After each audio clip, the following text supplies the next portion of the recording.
Hello, welcome back to the Jackson English Show episode number 1049. Welcome back to the Jackson English Show episode number 1049. Welcome back to the Jackson English Show episode number 1049. Hope you are well wherever you are. Hope you are good wherever you are. Hope you are well wherever you are. Hope you are good wherever you are. It is a lovely Wednesday evening somewhere wherever I am. I have finished off my work schedule and now I'm about to record Tazs, head off to the gym, come back and record a random show. It's going to be a big bonanza, blockbuster couple of hours. Actually today, what's the thing went down? So if you like my type of content and you like the stuff that I talk about, you're going to be in for a treat today because there's going to be many hours. Today's show, Tazs show won't be super long because I've got to get to the gym before 11 basically. I have to get to the gym before 11 so I can get my necessary workout in. The other day I made a mistake. I left it a bit too late, and by the time I got to the gym and I did my workout and then I was trying to get on the treadmill to finish my 10,000 steps, I realized that I needed more time. Like it basically takes me an hour to do 10,000 steps. I'm not too sure if that's good or not. Hopefully it's good, but it basically takes me an hour to do 10,000 steps on a treadmill. So I had like 45 minutes. So I did like 8. I don't think I did like 8. I think I got like 8,000 in the end. I got to about 8,000, but I didn't get to my necessarily 10,000 steps. So now I've realized, okay, cool. I need to leave at least like 2 hours in time. I need to leave 2 hours before midnight. Basically, I need to get my steps in 2 hours before midnight, essentially, to give me the enough buffer time to kind of get my steps in. Because usually I do a pretty strenuous workout before on the weights and stuff before I jump in with the flipping workout stuff. So yeah, man, it's pretty flipping crazy. It's pretty flipping crazy. But going forward, right, I'm thinking this. Let me know what you think in the stream chat. Here's what I'm thinking, right, going forward. Here's what I'm thinking going. Why is the chat not showing up on the thing? Oh yeah, 'cause I didn't do chat, did I? Damn it. Okay, what I'm thinking of is the following, right? If you guys are here listening to my voice, I'm thinking about doing something and I hope some of you may agree with my plans. So I'm thinking going forward, I may just make the chat on here members only, you know, just to make that easy. Because some of the videos, I might just make the chat on here members only. The reason why I say that is because when it comes to Tazs, I kind of know what I want to talk about, you know. I think some of you guys also come here to kind of maybe hear my point of view on certain things. Whereas obviously with the random show, it's a lot more interactive. There's more stuff going on, recommendations, this, that, tips, whatever. Whereas on the Tazs show, I wouldn't say it's a stream of consciousness, but I am just kind of rattling through loads of topics and things I've seen on the internet I thought would be interesting. Essentially just like a podcast, right? If I was recording like a podcast, there would be no kind of questions and shit. So I think if I do want to maybe take any questions or just have a chat there, it might be better that I just make it members only. Okay, there it is. Bot was working now. I think it should be working. I think it should be working. Let me see if I type it in. Hold on 1 second. I'm being a little bit naughty here. But if I just type in my name, it should work, right? I should come up on here on my screen.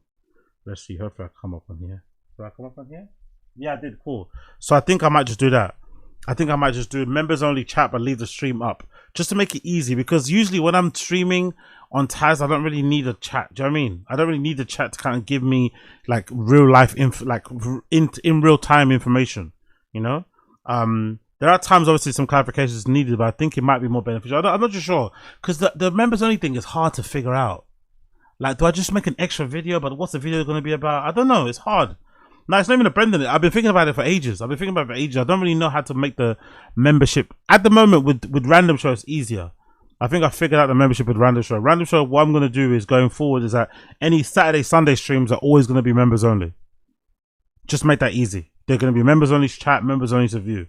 Just to make it fucking easy so that if you want to watch something on a Saturday, you know, then boom, you buy a membership. I think that's more of a fair deal, and obviously you get 5 days of just like completely, you know, quote unquote free kind of content. But I'm just thinking what would be worthwhile on Tazs that would make sense, you know.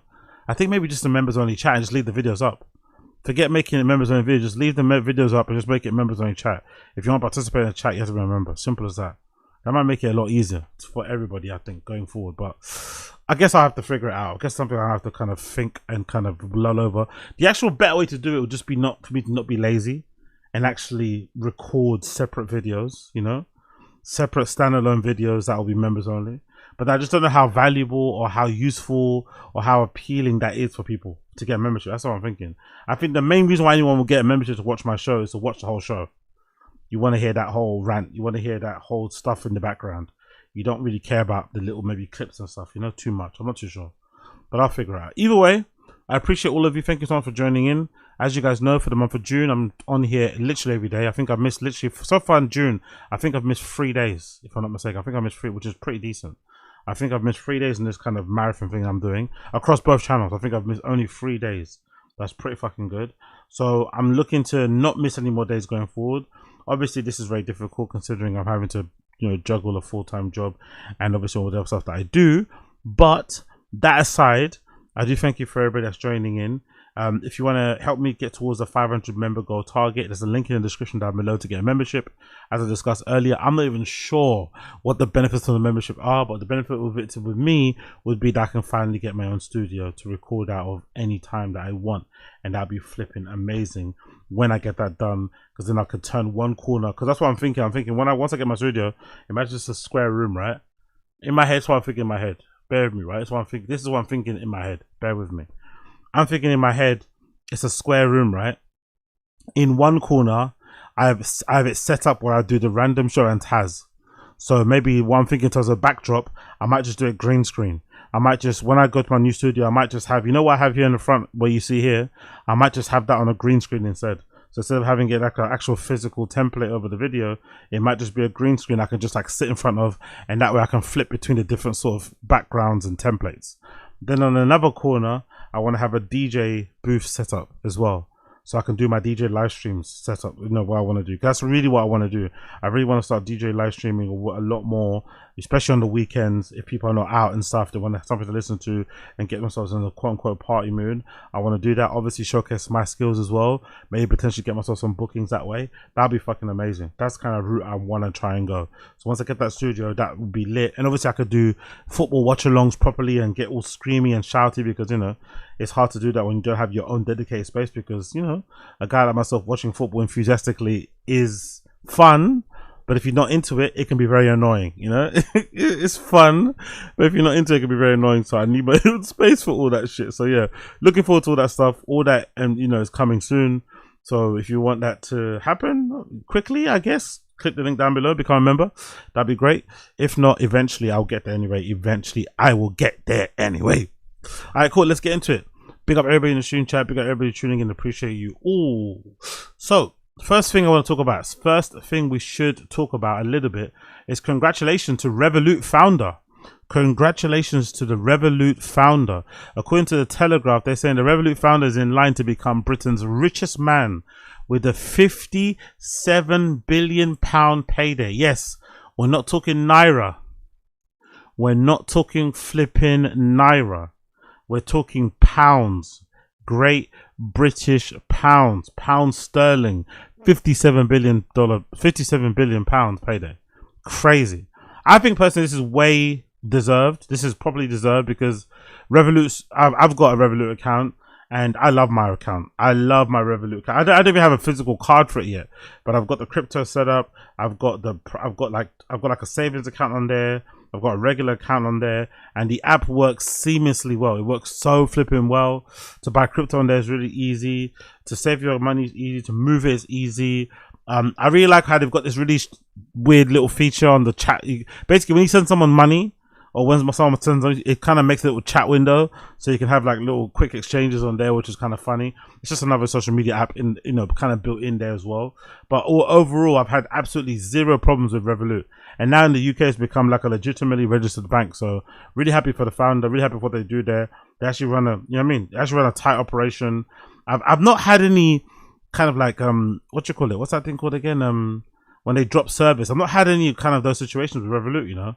I've had a few of them with Monzo, but I've not had any situation where Revolut has said, yeah, our service is down for maintenance or some sort of hack or something, right? Whereas Monzo seems to happen quite often. So Revolut, you know what they're doing. It seems like they run a tight ship. And I have, you know, only had good experiences the times I've used the app. I know they've also launched a mobile service as well, if I'm not mistaken. So they're really killing it. They're really flipping killing it. They're going for the jugular. And it's weird because I remember when I first got my Monzo account, Revolut was kind of like the scrappy, trying to figure it out startup. They weren't really, you know what I mean, especially in the fintech, industry. They weren't really established just yet. Monzo was a lot more polished. a lot more sophisticated, and Revolut just felt a little bit more like DIY. So it's kind of crazy to see where Revolut has kind of ended up now and where Monzo is a bit. So I mean, I feel like Monzo's kind of maybe stagnated a bit and Revolut is still out there doing bits. So big up the Revolut founder. What an amazing achievement. And I think a very rare occasion where a chief executive officer of a big company is way deserving of the money that he's getting. In this situation, I think he's super deserving. If you've used Revolut, you know what I mean.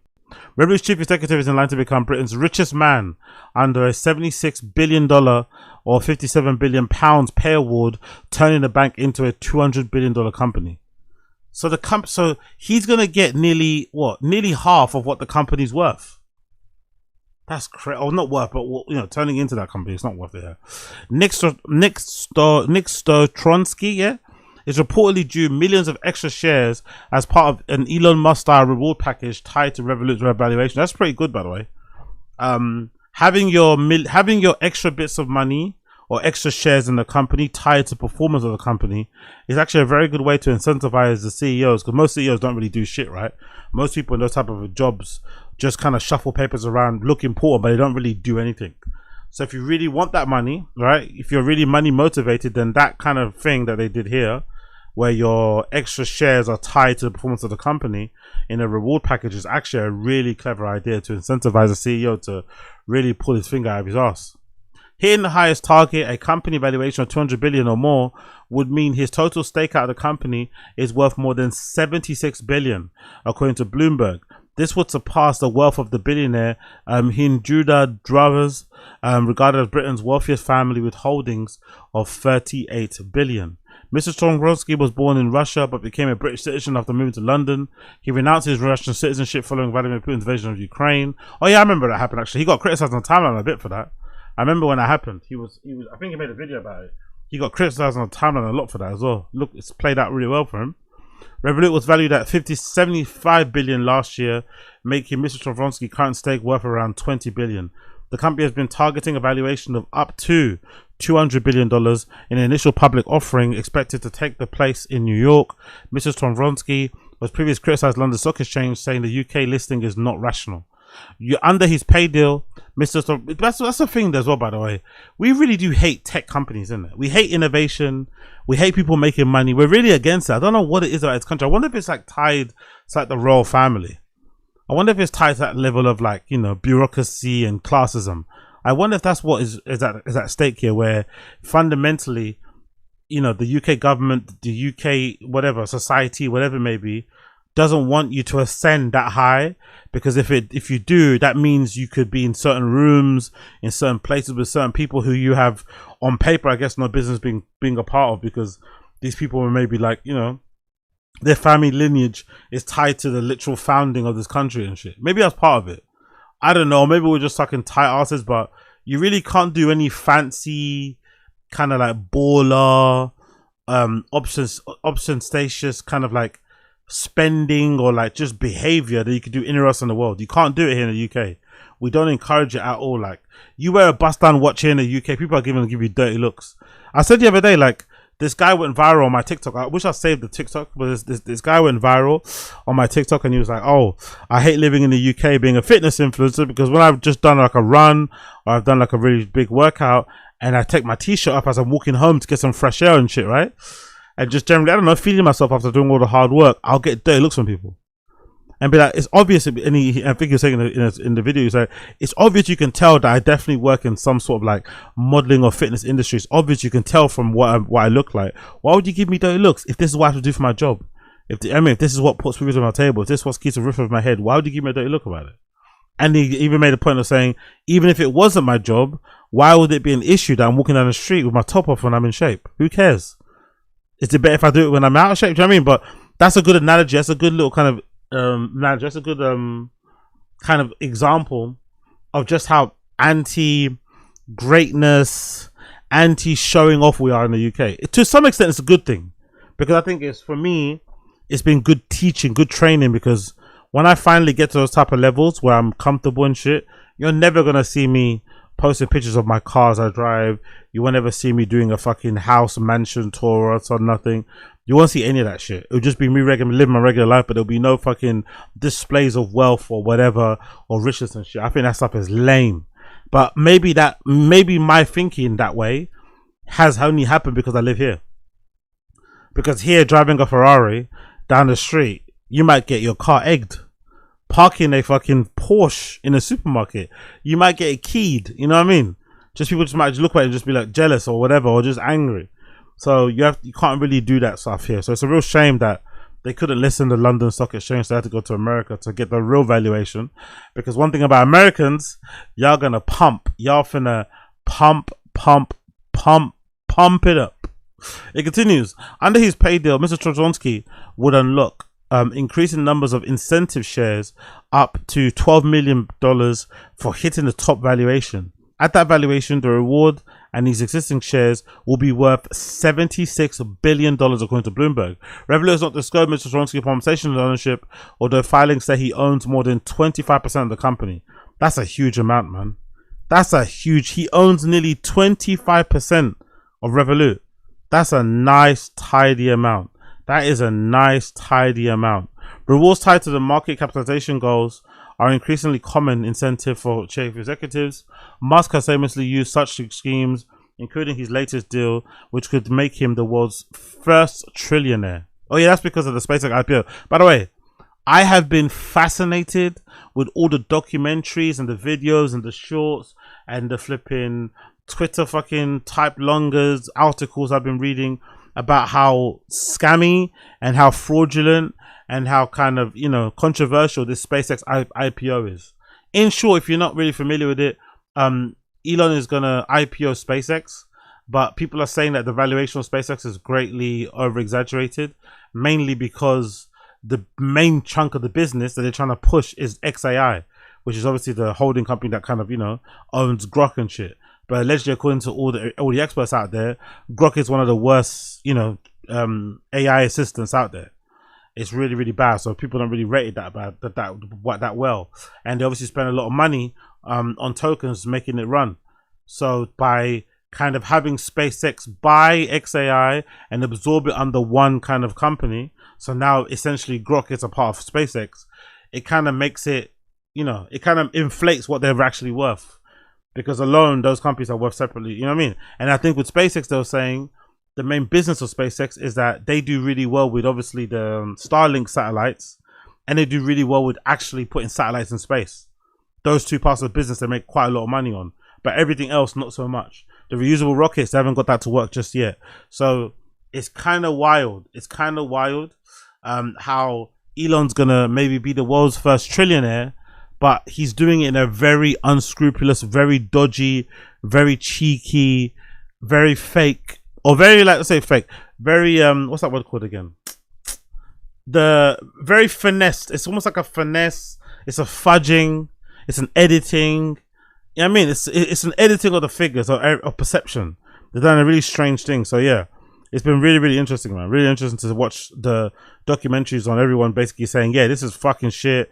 I even read one where they said that they legitimately changed the rules of how you get listed on the stock market to accommodate SpaceX. Because obviously the stock market would love it if SpaceX does, you know, hit its valuation and Elon has become a trillionaire, because, you know, that means more money in the flipping stock market. But they're legitimately saying that they actually had to change the rules of how stock markets, or how, like, you know, companies are IPO'd so that Elon could get involved. And now if you say anything negative, people call you a hater, say you got no money, they call you Mr. No Bitches. So you just got to, like, keep it strum and let it play out the way it plays out. British microchip company ARM recently promised Rene Haas, its boss, $800 million if it secures $2 trillion valuation. Revolut said it did not comment on employees' rumination. Sorry. You know what's really funny about that rumination question? What is there a company? I forgot what country. It might be Denmark. Maybe it's Iceland, but I think it might be Denmark, where in one of those Scandinavian countries, by law, if you go to the public library, you can look up anybody's salary. I think it's like a public library or something like that. You can go to a dedicated, like, site, I guess, internet site over there, and it gives you a full listing of everyone who's registered or a citizen in that place that you're in, especially town in Denmark, and it will show you what salary they're on, especially government employees. But I think it applies to everybody. I'm pretty sure it applies to everyone, but maybe it's just government employees. But I remember seeing that thinking, right, that's pretty interesting.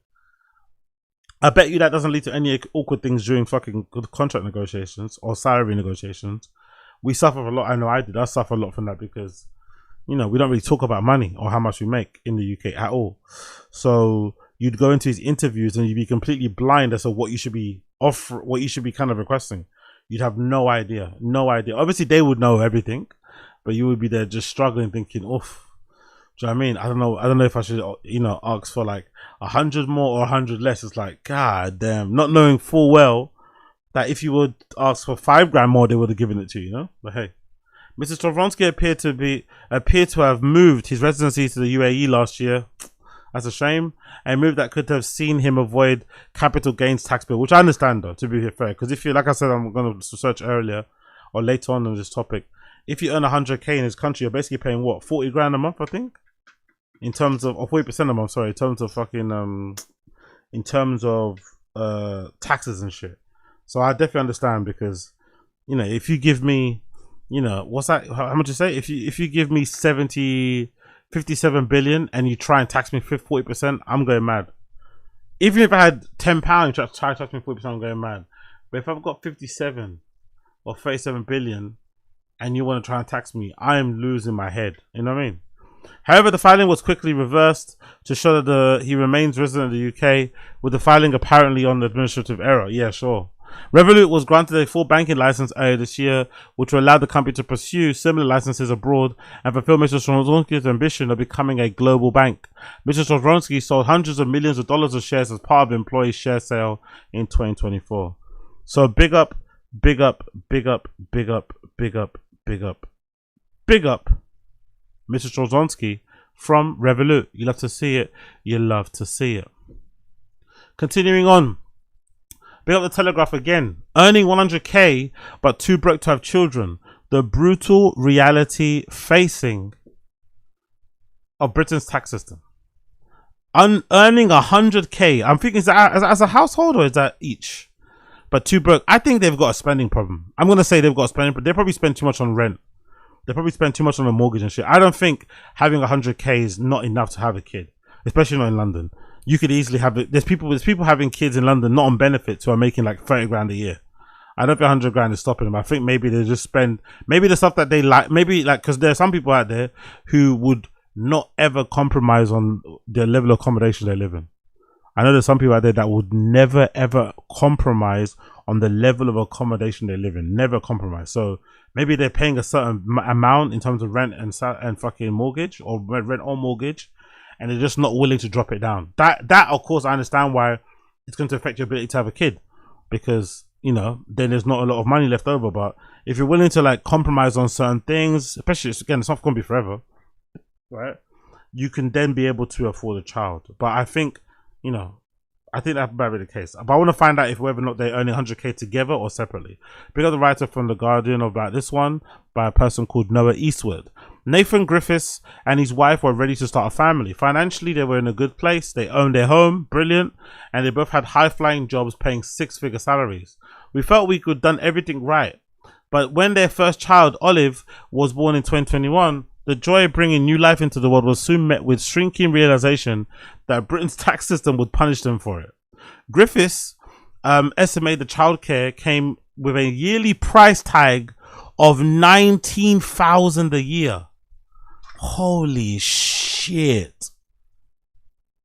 Nah, they must live in Chelsea. They must live in Chelsea or Fulham or something. 20 grand a year for childcare. Because he and his wife Nicole were high earners, both working in the tech sector on salaries of 125 grand and around 100 grand respectively.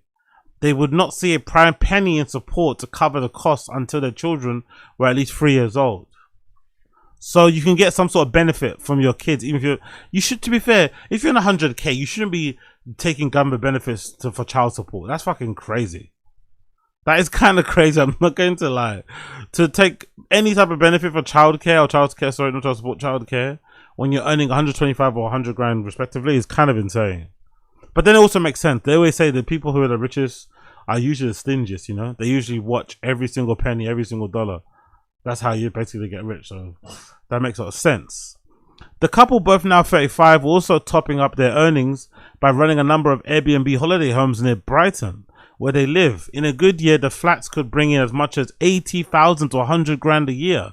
God damn. The income was welcome but unpredictable and made it harder to plan tax efficiently. Nah, they've got a spending problem for real. They're earning 100 grand plus each. They've got Airbnbs in Brighton of all places, making minimum of 80 to 100 grand a year. Huh? How can they not afford to have kids then? Despite being among the top 4% of earners in the country, the Griffiths did not feel wealthy.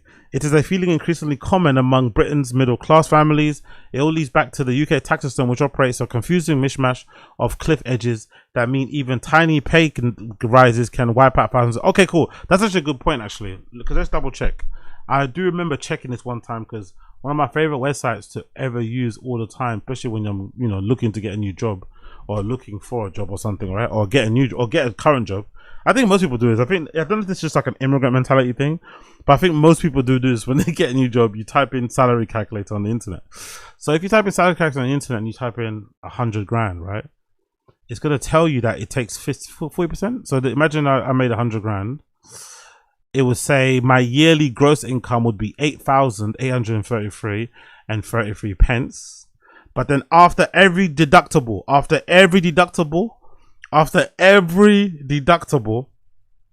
my take home from that 8 grand will be 5,000. No, 5,000, yeah. 5,713 pounds and 11 pence. So the gross amount I'd make from 800 grand will be 8,300. But the actual amount I'd get in my bank account every month would be 5,700 pounds. Jesus Christ. Absolutely brutal. But if you went, I think if you move it up and you say 125 like that, like the other person's on, right? If you say 125,000, suddenly look at that. You see that? Look how that makes no sense. So if you're on 100 grand a year, you get 8,000 gross, but your net income after everything's been taken away is 5,000. If you earn 125 grand a year, your gross income in the UK is 10 grand, but your take home is only 6,000. So it's only like a grand extra. You're making a grand extra a month, but on paper you're making 25 grand extra more a year. How's that make sense? How's that make sense? The tax system in the UK is fucked, bro. That's why I think the sweet spot is where I was, right? The sweet spot is where I was when it comes to like tax. The sweet spot was where I was or where I am, yeah? Which is like what? 27 to 37, really, right? So let's go for the high end. Let me say my 37, right? So if I'm getting 37 a year, and me getting 37 a year is a bit better because look at that. Look how much my taxable income is. Not that much. Gross income is 3,000, and my take home is 2,500. So I'm losing out on what? Like 500, 600 pounds a month. Not too bad. Not too shabby when it compared to the gross income. But then as you keep going up, like if you like, it's really scary. Once you keep going up, like if you do like 67,000 a year, right? Which is double nearly what I'm on. Look how much you get. It's not that much even. Do you know what I mean? A yearly is double, but then look how much you actually get on paper. Only 4,000. It's so wild. It's so fucking wild. So yeah, salaries in the UK are really shit in general.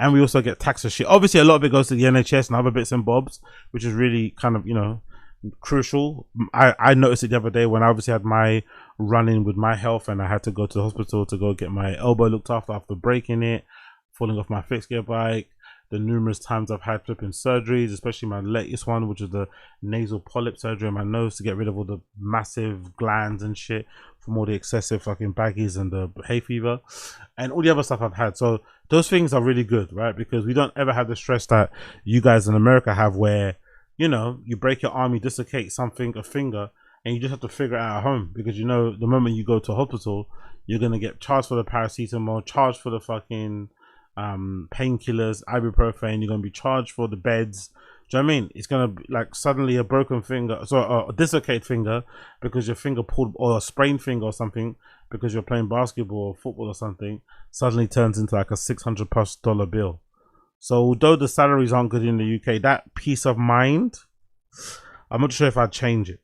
But then that being said though, I'm also in a position where my arm is still a bit gammy. Like I can't still stretch it out all the way. My left arm is still fucked up, to be honest. I haven't been doing a lot of the fucking physios. That's not helping, I'm sure. But it's still feeling a bit iffy. And if I want to go back to hospital to get it all sorted out, I have to go back to the GP because I've been kind of quote unquote unofficially, what's that thing called? Unofficially discharged. So if I want to get my arm, my elbow looked after again, or looked at again, I have to go to my GP, my general practitioner, and then have them recommend me to the fucking specialist, and then wait for that to, I mean, and that's going to take another, I don't know, 6 months or so. So at this stage that I'm at now, I'm thinking, cool, once I get a bit of money in my bank and I've saved up, I'm just going to go straight to private. I'm going to go straight to private and start the consultation all over again, because then I can just walk in and get it done. So as much as I love the NHS, once you start making some of your own money, once you start making a decent amount of money, you quickly start to realize the limitation of NHS, and you start to like dabble in the whole private thing. You start to get private, you know, dentistry. You start maybe to get private physiotherapy, because this, plus the service is night and day. NHS service is like, you know, it's like getting served in a fucking chicken shop, right? It's like getting served in your local fucking Chinese that's got 1 star but makes some amazing food. I mean, they couldn't give a shit about you. They're pushing the needles into your arm with no grace, no finesse, to collect blood like you owe them money or something. Like, it's awful. But obviously, you don't have to pay for it. So I get, or you kind of do pay for it, but you don't have to get a bill where you have to kind of, you know, get charged for whatever you got done. So I guess in some respects it kind of helps. Who knows? The tax cliff edges. As soon as one partner earns 100 grand, entitlement to tax-free childcare worth 2,000 a year per child is revoked. God damn. So if you earn 100 grand a year, your entitlement to free childcare worth 2 grand a year is completely revoked. Working parents are entitled to 30 hours of free childcare a week during a term time for children from the age of 9 months. But parents over the earning limit qualify for just 15 funded hours from the age of 3. Parents of young children take a pay cut once they earn over 100k. There's a graph. This is not only below high earning families have to fear. Child benefit, a payment from the government that goes towards the cost of raising a child, starts to be clawed back when either parent starts earning 60,000 pounds. Sorry, at 80,000, the full allowance is withdrawn. So if you make too much money, they don't credit you. They don't give you any money to raise a child. I guess, are they technically doing that because they think you can just afford it on your salary? I don't know. Then there's the gradual removal of the personal allowance, a quirk that causes effective tax rates to spike.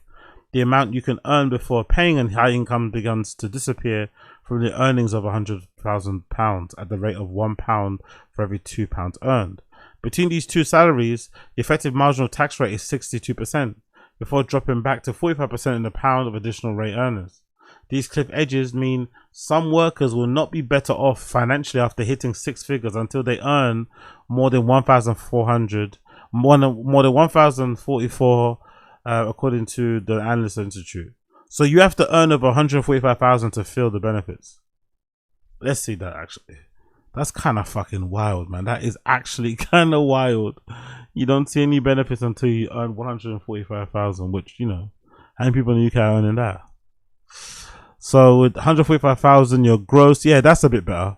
Your gross is 12,000 a month, and then your take home is 7 grand. Again, not too, kind of crazy when you think about it, because the 100 grand a year income was what, 5,000, right, per month. You're allegedly earning 45,000 more a year, but you're only getting what, 2,000 a month as a bump. That is absolutely crazy. For Griffiths, his young family, this injustice of the tax system could not have come at a worse time. When they had their second child, Summer, very white posh people's name in it, Olive and Summer, but to be fair, they're really cute names, not gonna lie. Calling your kid Olive and Summer is a really fucking cute name, not gonna lie, very, very cute. 18 months later, their childcare bill doubled to almost £40,000 a year. Then came the spike in mortgage rates in 2022, which increased their monthly repayments from 2,000 to 3,200. The new family soon found themselves going backwards financially, says Griffiths. He initially poured his salary into the pension, bringing his income under 100,000 to an attempt to claw back some cash using his employee's salary sacrifice scheme. This had a modest effect, but they still felt a lot worse off. We were earning well on paper, but we were trapped, says Griffiths. He began considering how becoming self-employed would allow him to manage his salary around the taxes around. Oh yeah, more cleverly. That's true. So if you, I guess there are some people that do that, right? There are some people that when they work for a company, they basically work as an LLC. So the company pays the LLC for their service as opposed to getting paid by salary. I remember hearing someone saying they can do that. It's a complicated method, but I think I heard someone say you can do that. You can set yourself as a company and then have your place at work kind of employ you and then get paid that way. But you know, who knows how true that is. Picture of them outside their home. The so-called £100,000 tax trap has been singled out by numerous think tanks and experts as the way the British tax system punishes the most productive citizens. Most productive? Let's relax there. Why do they think anyone that earns 100 grand a year is the most productive person in the world? I don't know about that. I don't know about that. I've been in a lot of workplaces around a lot of people who earn a lot of money, and let's just say the people that earn the most are usually the most laziest in the places I've worked in, anyway, at least. Maybe it's not across the board, but the places I've worked in terms of like tech startups and office-based companies, the people who technically earn the most are usually do the least amount of work. They do a lot of busy work, don't get me wrong. They do a lot of busy work, a lot of shuffling around. There's a lot of like walking from room to room with a laptop under your arm, your ear glued to the phone, you know, talking to your mum for the most part, but pretending you're talking to clients. Those type of things exist, but the ones I've seen in workplaces that earn the most usually do the least. Those earning around their level are among the most productive workers in Britain jobs market, yet face some of the biggest tax hurdles. The top 1% of earners receive 30% of total income in the UK, but pay 27% of total income from tax revenues. The tax burden statistics don't tell the full story of the effect of the families, Griffith says. What is missed out is the emotional side of it, the life pain that all of this causes. Because I'm guessing they want to have more kids than just the two, but they legitimately cannot afford the two. They originally cannot afford more, which must be brutal, you know, because you're conscious of it. When you're poor, you're not conscious of what you can or can't afford.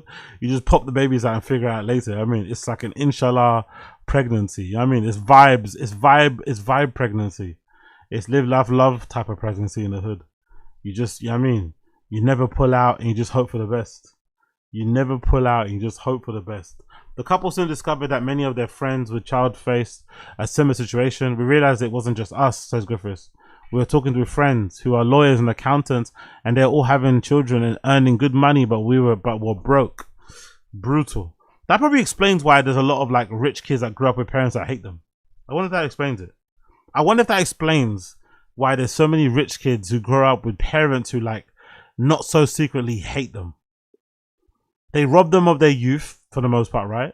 Or they rob them of the years they could be out there gallivanting around Monaco, Saint-Tropez, Turks and Caicos, Miami, you know? They hate them for robbing them all their years where they could be, you know, at some fucking beach club somewhere, sipping a fucking margarita. And they also maybe slightly hate them deep down because they think they're going to get an easier kind of, you know, run in life. And maybe the most important reason is because they remember how it was raising them. They remember they had to spend 20 grand a year on fucking childcare. Do you know what I mean? I wonder if that's why a lot of rich parents have. That's why I've always said, and I've always said on this pod, I think some of you guys remember, I've always said, I think, having grown up in the ends, having grown up in the hood, I had a weird experience because I was kind of, I was saying the weird way, I was kind of privileged where, because I was quite smart in school, I was always in the really higher sets, right? I was always in the really top, I was always in the top classes, which predominantly, you know, it's just the way it is. Predominantly those top classes weren't really full of black people. I was probably one of maybe two. So, you know, they're full of mostly the Caucasians and the Asians and shit. So I got to see that side of things. So even though I went to a rough school, there was still some people off there that were well off. So I got to see how they lived. And it was really funny because I saw so many similarities in how we were brought up or how we had our relationship with our parents or lack thereof with rich kids. Like, that's why I've always said, I think there's rich people and poor people have way more in common than they don't. Obviously, money and whatever is a big thing, but in terms of like interpersonal relationships with extended family and immediate family drama, like rich people and poor people are very, very, very similar. So I do wonder if a lot of the contempt, a lot of the animosity, a lot of the hate, a lot of like, because there's a big movement with boomers like being anti-wills and shit, right? And inheritance and not leaving the kids with anything. I wonder if a lot of that has to come with, kind of comes as a consequence of these parents feeling like their kids robbed them of their youth, robbed them of their monies, you know, when they were younger, because they remember paying 20 grand for childcare. I wonder. He realized that there were no clear guidances about how to make the tax efficient decisions for families who earn between 60,000 and 125,000 a year, meaning many fall unwittingly into paying too much tax. It's a big thing when you have a child. But when you're under significant financial pressure that you didn't know was coming, it can make it much harder when you're lacking sleep and you're trying to keep a hard pressure career. That's why I have to thank my parents, bro. That's why I have to thank my parents and any parents out there that did a good job, because I can't imagine, like, I struggle, right? I have a hard time feeding myself, keeping myself warm, keeping myself clothed and sheltered, right? By myself, I have a hard time doing that. I can't imagine how hard it was back in those days, earning a pittance with one salary, trying to support free adults or no free kids and a dad. Like, I don't know how my parents did it.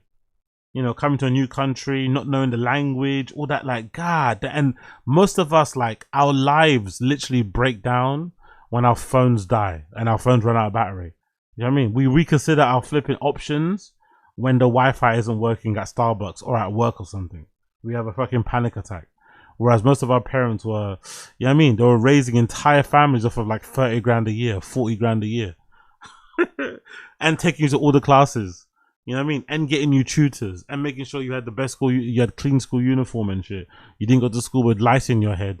You had some food in your belly or a packed lunch or something. Like, I don't know how they did it, man. I don't know how they did it. I don't know how they did it, bro.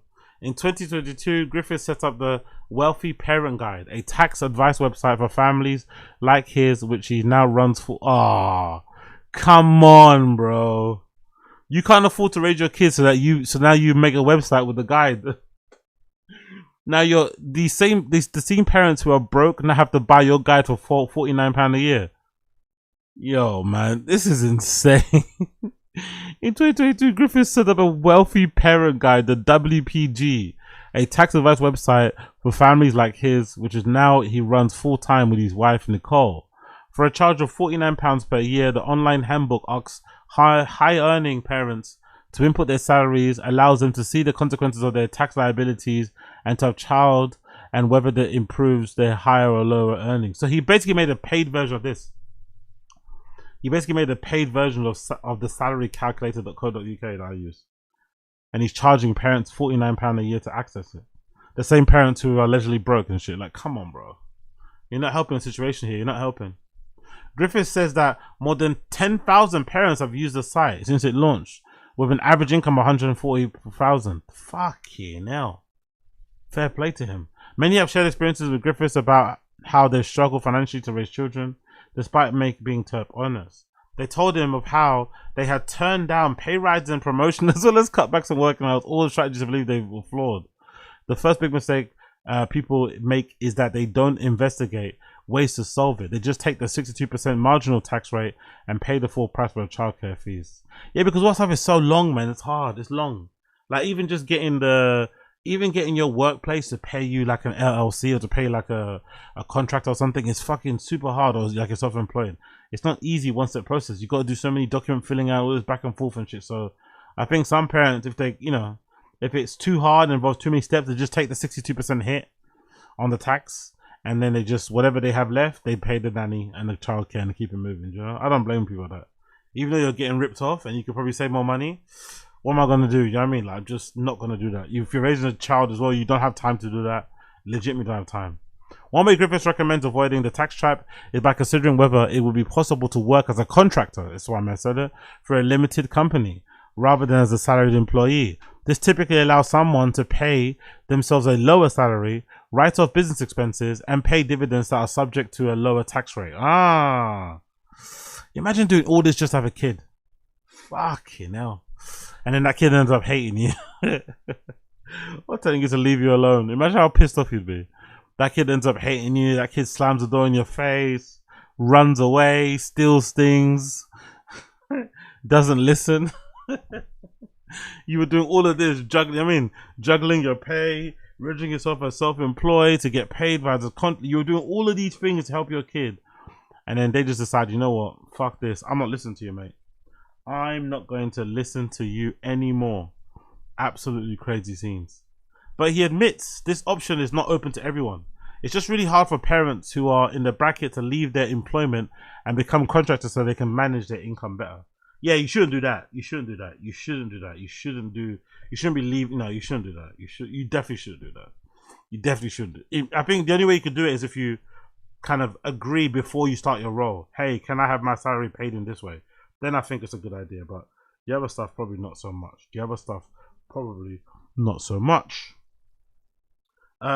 It continues here.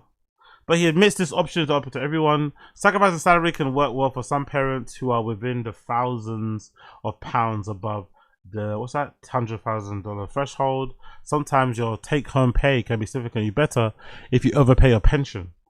Some people, none of us are gonna feel. I'd love to get access to my pension right now, man. Who gives a fuck about a pension? I ain't waiting for that shit later. I'm still gonna be working when I'm older anyway. It doesn't matter. I'd love if there's a way, but most places they don't really give you a way to access your pension. You have to wait until you're fucking 60 and shit. But yeah, pension's a piece of shit. Sometimes your take-home pay can be significantly better if you overpay your pension. Putting money in your pension is not money gone. It's money for the future for you. Whatever. The future that's yet to come. The future that might be fucking, you know what I mean? That might be powered by SpaceX AI. They might just blast us from the fucking solar system. We could be forced to downsize. Dozens of readers have written to Telegraph Money about how crushing the income tax is. One father of 2 young children, who did not wish to name publicly, explained the tax system was forcing him to choose between subsidized childcare and his annual bonus at work. Oh, the horror. He earns $93,000 a year, while his wife is paid $65,000. The couple qualify for 30 hours of subsidized childcare, bringing their total cost roughly to £300 a week, $1,200,000 per month, to take care of their children during term time. Before qualifying for childcare, the couple were paying close to $3,000 per month for their first child and say the support had made a huge difference. But they faced a dilemma. The father's income structure includes a performance-linked bonus in addition to an annual standard. So what, is he having to work badly at work?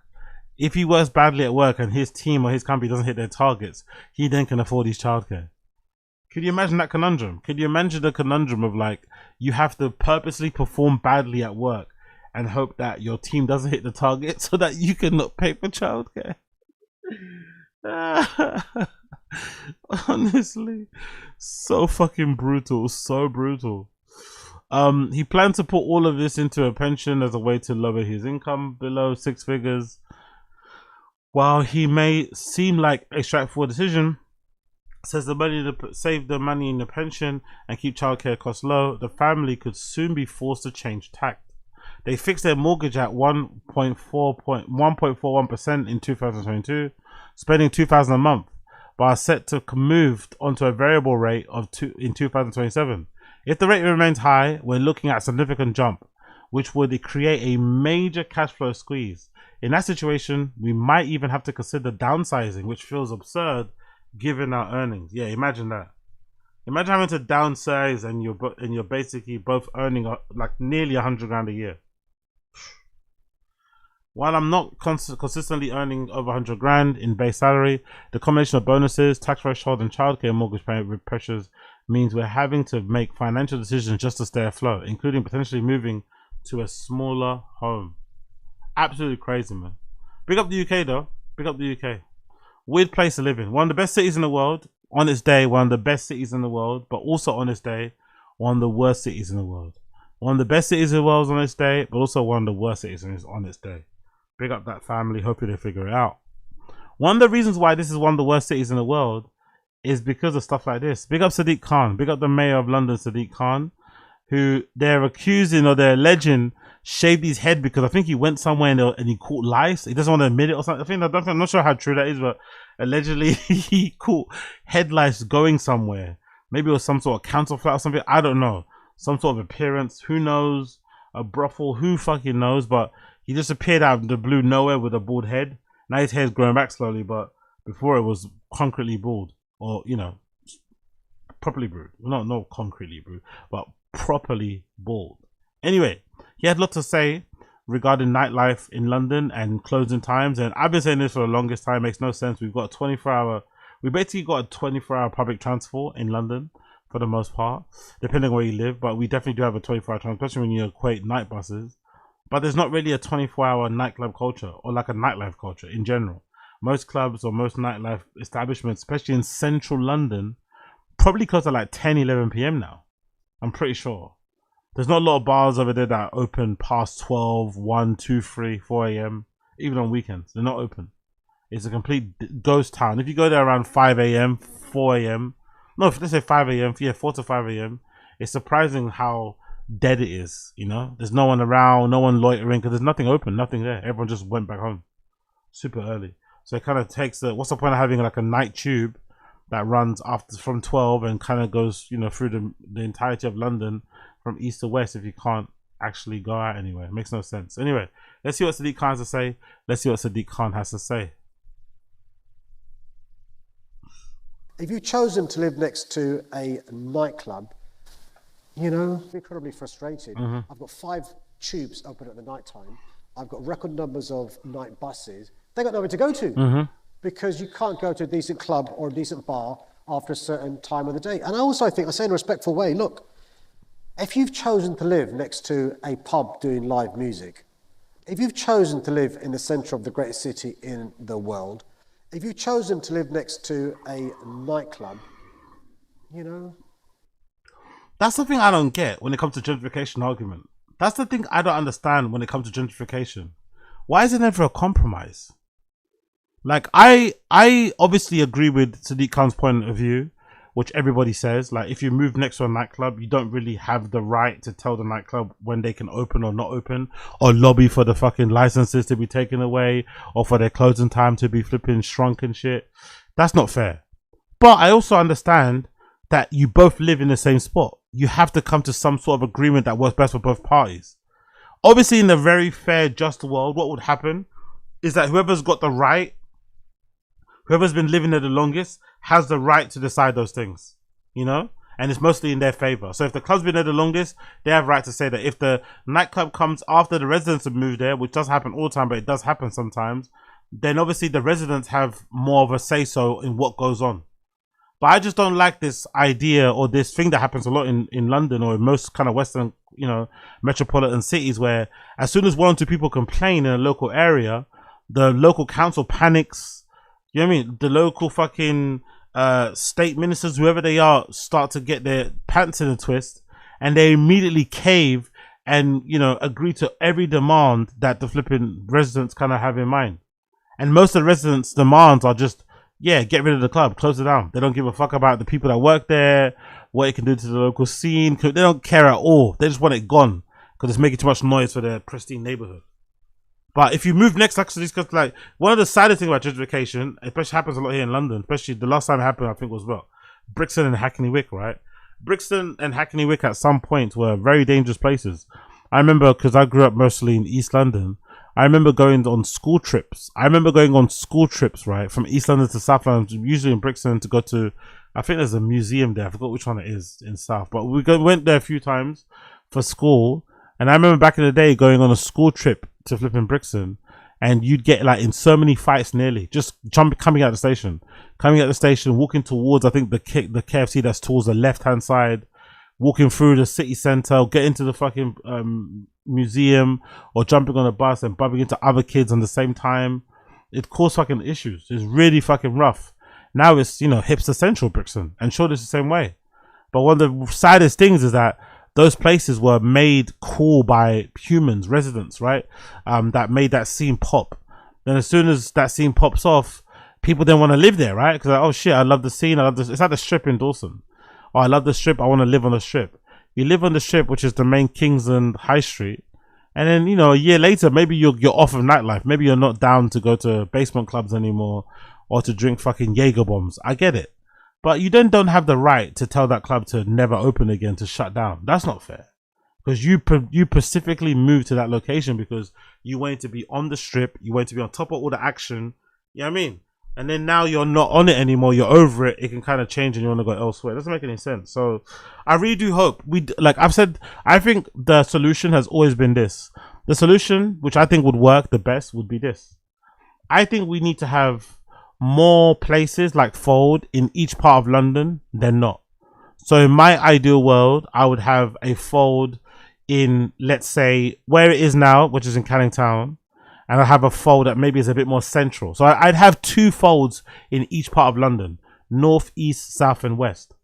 I'd have one that's closer to the center and one that's a bit further out from the center, just to kind of spread out the fucking load.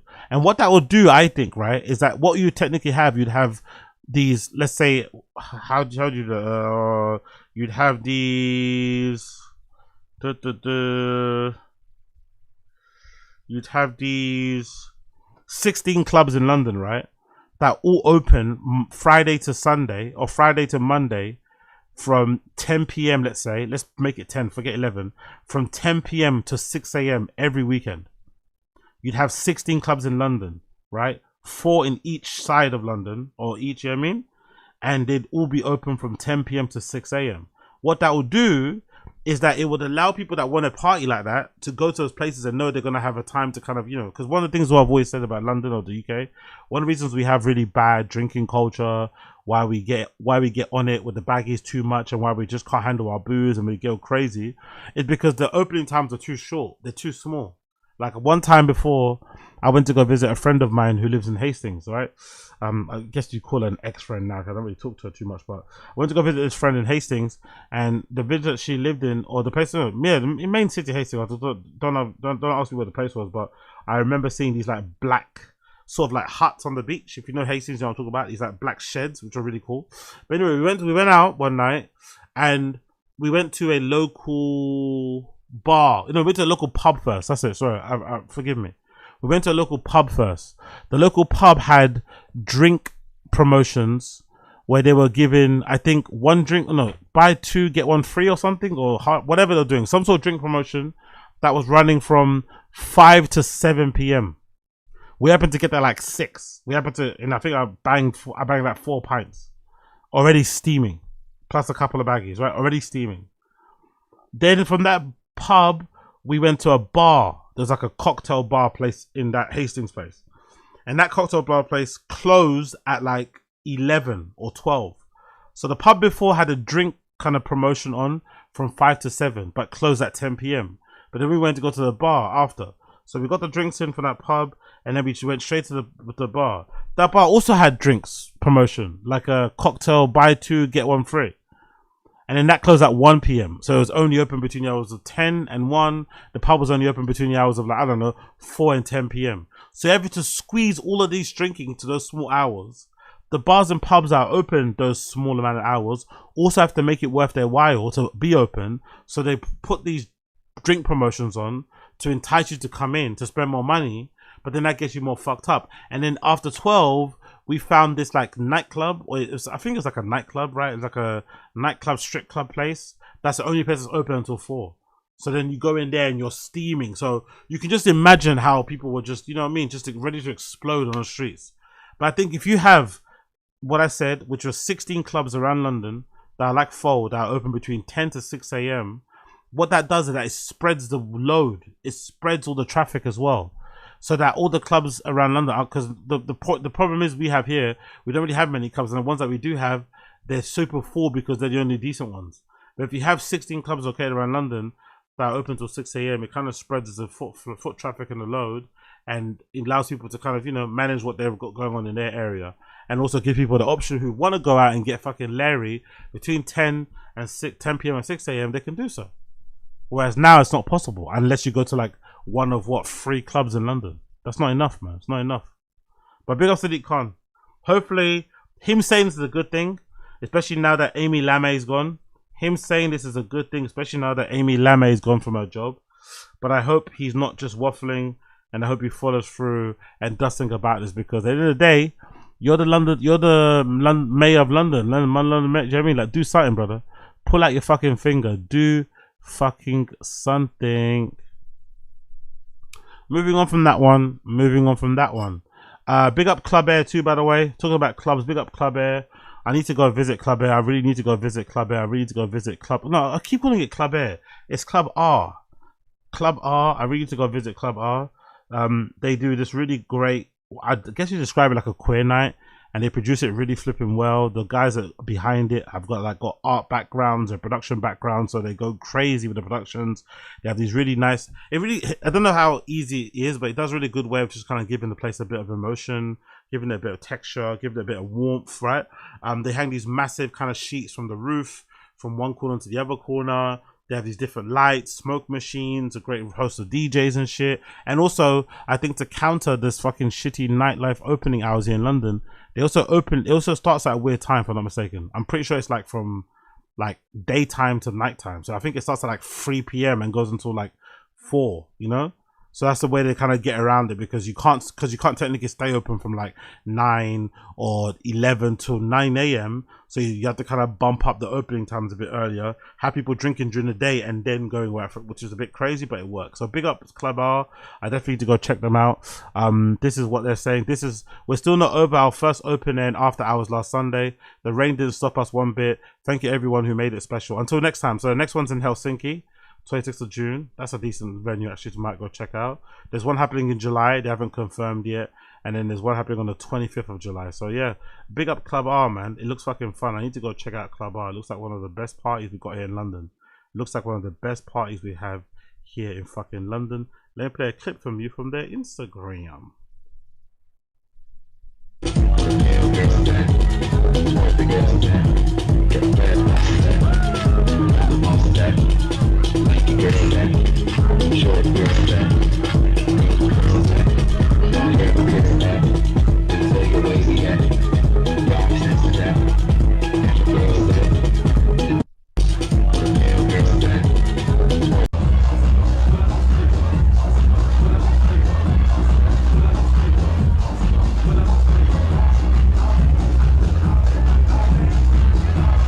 Yeah, so these sheets here, I'm surprised how much effect that does, but it makes sense though. When I think of sun waves, that popular now dead fucking club night, or sorry, festival in Romania, that's what they kind of do too in sun waves, in those tents. So it's really interesting how just some sheets hung from a ceiling in different colors, right, can evoke such emotion, such feeling, you know, can give the place such a different type of warmth and buzz. It must feel weird even going around it. It kind of reminds me a little bit of this party I used to take pictures of in my very short stint as career as a club photographer. I used to go to this really amazing club night called Love Fever back in the day. It was like a disco party, really fucking amazing. The guys behind it really cared about sound and shit, and were audiophiles, so they get this amazing sound systems, and they'll have, I think that's the first time I ever saw a rotary mixer, great turntables and shit. And what they would do is that they'd have these massive silver balloons. It's still not red balloons, usually in heart shapes, and they'd have them all like hanging up from the wall. So they'd also be filled with helium, and it'd just be like hanging on the wall, and they'd create this massive like just wall, I guess, sculpture installation full of fucking red balloons.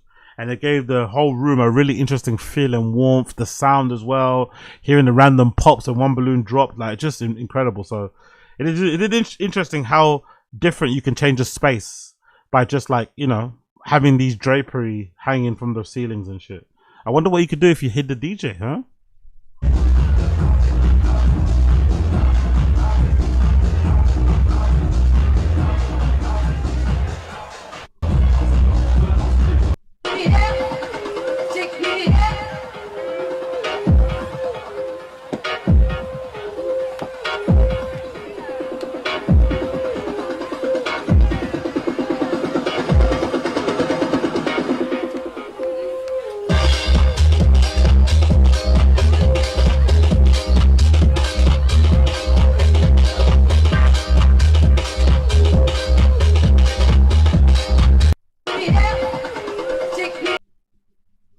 So cool, man.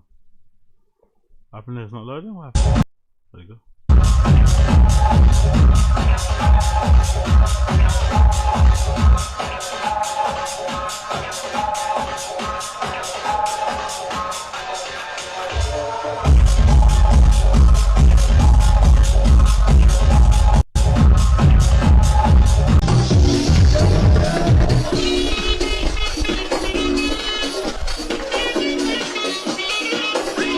this girl's feeling the DJ, innit? She's right at the front. I love the vibes, man. Look at everyone dancing and going crazy. This is really good. Again, you don't see this a lot of raves in here in London because everyone's, you know, obsessed with doing other things, but it's nice, man. People are actually having a good time going fucking nuts. I think that's that Brazilian DJ. I think I've got his name. I think that's a Brazilian guy there DJing. But they're loving him, man. Love it to see it. Love to see it.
Big up Yazus. Big up Yazus. Big up Yazus. Big up Yazus. One of the most underrated DJs out there. She's fucking sick. Big up Yazus.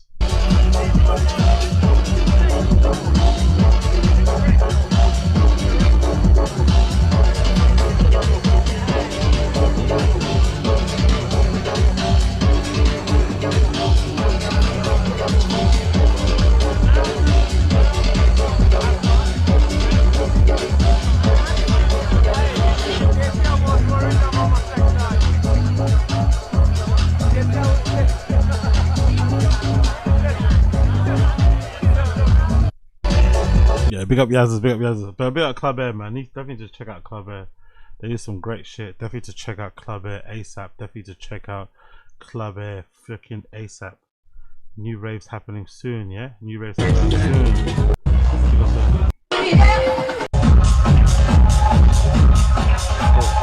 Big up them, big up them, big up them, big up them. Big up Blood Clot. Damn. Cool. Moving on. Moving deep. Moving on.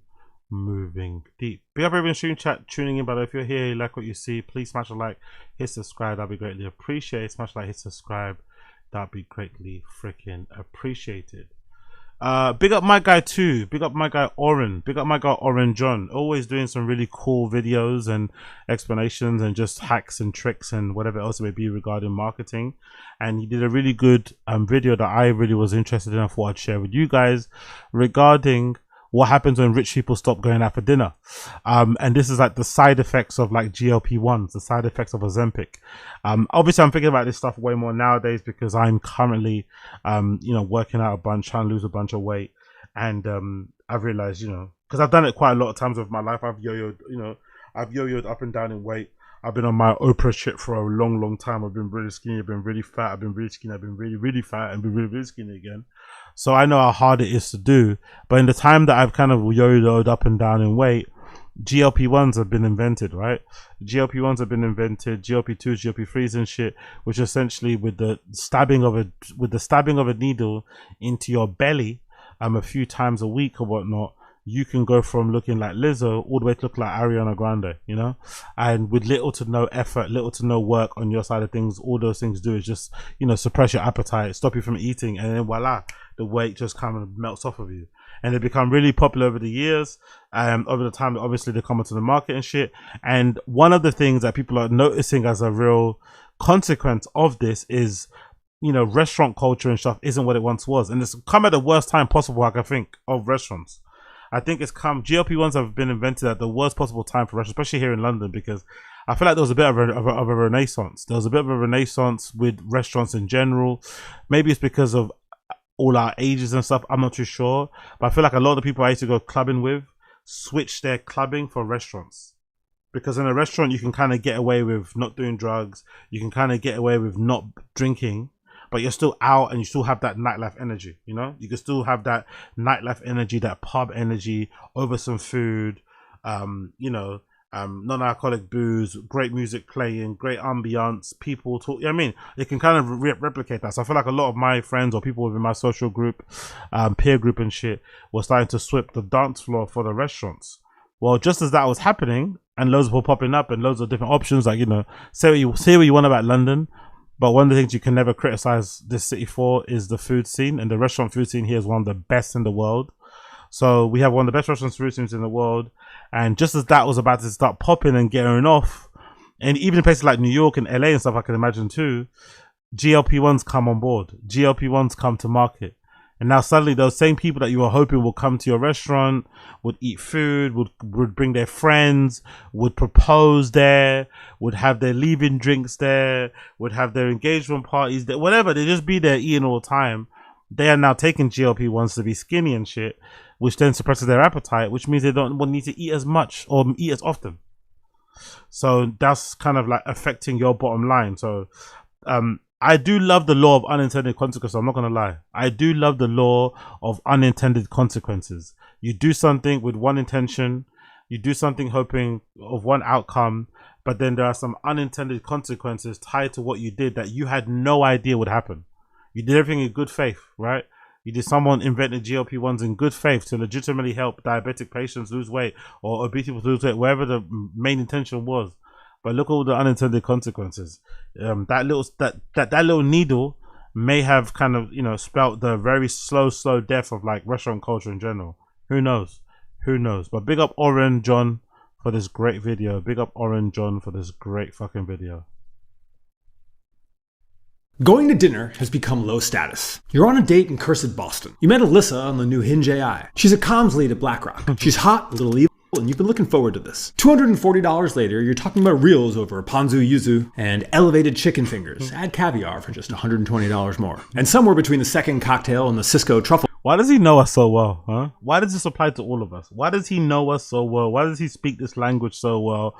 Why the fuck does Oren know us all so well? Why does this look and sound like something we would all do? Why? Why? Phone, you start to wonder, is this what the people you actually look up to do? It's not. The elite largely are not in restaurants. Not right now, not like this. In SoCal, the unofficial regimen has quietly become coffee for breakfast, intermittent fast through to a reasonable lunch, Goop Kitchen, Erewhon, Organic Oren, then veggie sticks or a shared app and a glass of wine for dinner. Appetites, literally and socially, are shrinking. And whether it's Reddit or Zepatide or Ozempic or pure self-control, mostly the first three, the effect is the same. The LA restaurant scene is a bloodbath, and it's becoming like this in every tier 1 or 2 market that's health conscious. Not just because of regulation, because the people with the most cultural pull and the most money are eating less. That's such a good point. I notice that's what I do, innit? Like a good coffee in the morning, and then I usually fast until I have my dinner at like what, 3 p.m. or something like that. Kind of wild, isn't it? And then I just have that, and then I go to bed, and I go to the gym, come back home, go to bed, and then start again the next day. Kind of wild. So there is no real time actually for, and then obviously once I have my dinner at 6 or 3 or whatever, I then start my 18-hour timer, whatever. And then if someone texts me and says, hey, do you want to come for, I can't go, or I do go and just don't eat. Do you know what I mean? But I can't eat because my timer started. I kind of have to sit. So it's kind of weird. Spending less on food and spending more elsewhere. The economics have gotten strange on both ends. The $28 burger and the $31 salad have now infiltrated tier 2 cities. Operators are getting crushed too. Cisco slop is everywhere because everything else is comically expensive. Consumers are opting out because the prices don't make sense. Europe might be increasingly primitive, but at least a glass of wine is under $20. We'll eat out when we tour the old world in the summer. The mythical Hold on. What do you mean at least? What's $20 in, hold on. Yo, big up Jason. No, it's fine. Yeah. I'm definitely looking to play there one day. I'm definitely looking to play at Club.Are one day for sure. Club.Are. I need to call it the right name first. I'm definitely looking to play at Club.Are one day for sure. But I just need to, I'm not really focused on trying to get gigs at the moment. I'm not focused on hitting up anybody for gigs. I need to just get more new DJ mixes out, you know? The same way that I'm pumping out the content in terms of live streams and shit, I need to start pumping out more. So people need to, because I think people just forgot that I DJ, which is understandable because I don't put any of that out there that much, right? So I need to remind people that this is also one of my skills, one of my passions, one of my talents and shit. So I need to put more of that stuff out there. And then as I put more of the stuff out there, naturally, I think offers will come, or I'll be in a position to be like, hey, I saw your party. I love the vibe. I've been there before. I think there'd be a fit there. This is the kind of stuff that I play. Boom, boom, boom. And it'll be an accurate representation of what I'm about, because the stuff that I played like 4 years ago, 6 years ago, I did a live stream, isn't really a direct representation or reflection of what I'm on now. Do you know what I mean? I'm on kind of a different sort of wave. Like, it's still the same, but I'm on like a different sort. And I also want people to see the real, I mean, like, it's not, so if you want to, it's not about showing old work. It's like if you had a portfolio, don't show your old shit, show your new shit, show what you're working on now. So yeah, let's go. USD 20 to GBP. How much are you guys paying for a glass of wine in America? Why did Oren say at least in the UK a glass of wine is under $20? So what? You guys are paying over £15 for a glass of wine. Most places in the UK, even if it's a nice bottle of wine, for a glass, you're going to pay maximum £15, maximum. But you're not paying over 20. You're going to pay maybe like £7 to £9 to £10. You motherfuckers in America are paying more than $20 for a glass of wine. Fucking hell. I get you earn more money over there, but $20 for a price of wine, it's crazy. $8 lunch that Gen Z supposedly spends so much on looks like a steal when it's the only real meal of the day. George Simmel wrote about fashion as a cycle, but these cycles are in everything we consume now. Elite. Yeah, I'm down with that, brother. I'm down, Jason. I'm down. You know I'm down. LA soon come. Elites adopt something to distinguish themselves. The middle class adopts it, and the elite abandon it the moment it's accessible. This is Mr. Studio Girl. It's $10 for a Corona in the US. $10 for a Corona. I love Coronas like the next man, but $10 for a Corona is fucking crazy. That's like paying $10 for a Heineken or like a Carlsberg. Are you crazy? $10. This is what happened to restaurants. The tasting menu, the natural wine list, the farm-to-table narrative, it feels sloppy now. When everyone's overspending on something that's kind of mid, the signal changes. But for the first time, I'm not quite sure what comes next. Wow. The guy that knows mostly what's coming next doesn't even know what's coming next. Even he's confused. Even he's a bit miffed. Yeah, I don't know, man. Weird time. So I guess everyone's doing the same thing. I guess what I'm doing is not that unique. Legitimately wake up, I have a coffee. I don't really have breakfast anymore even.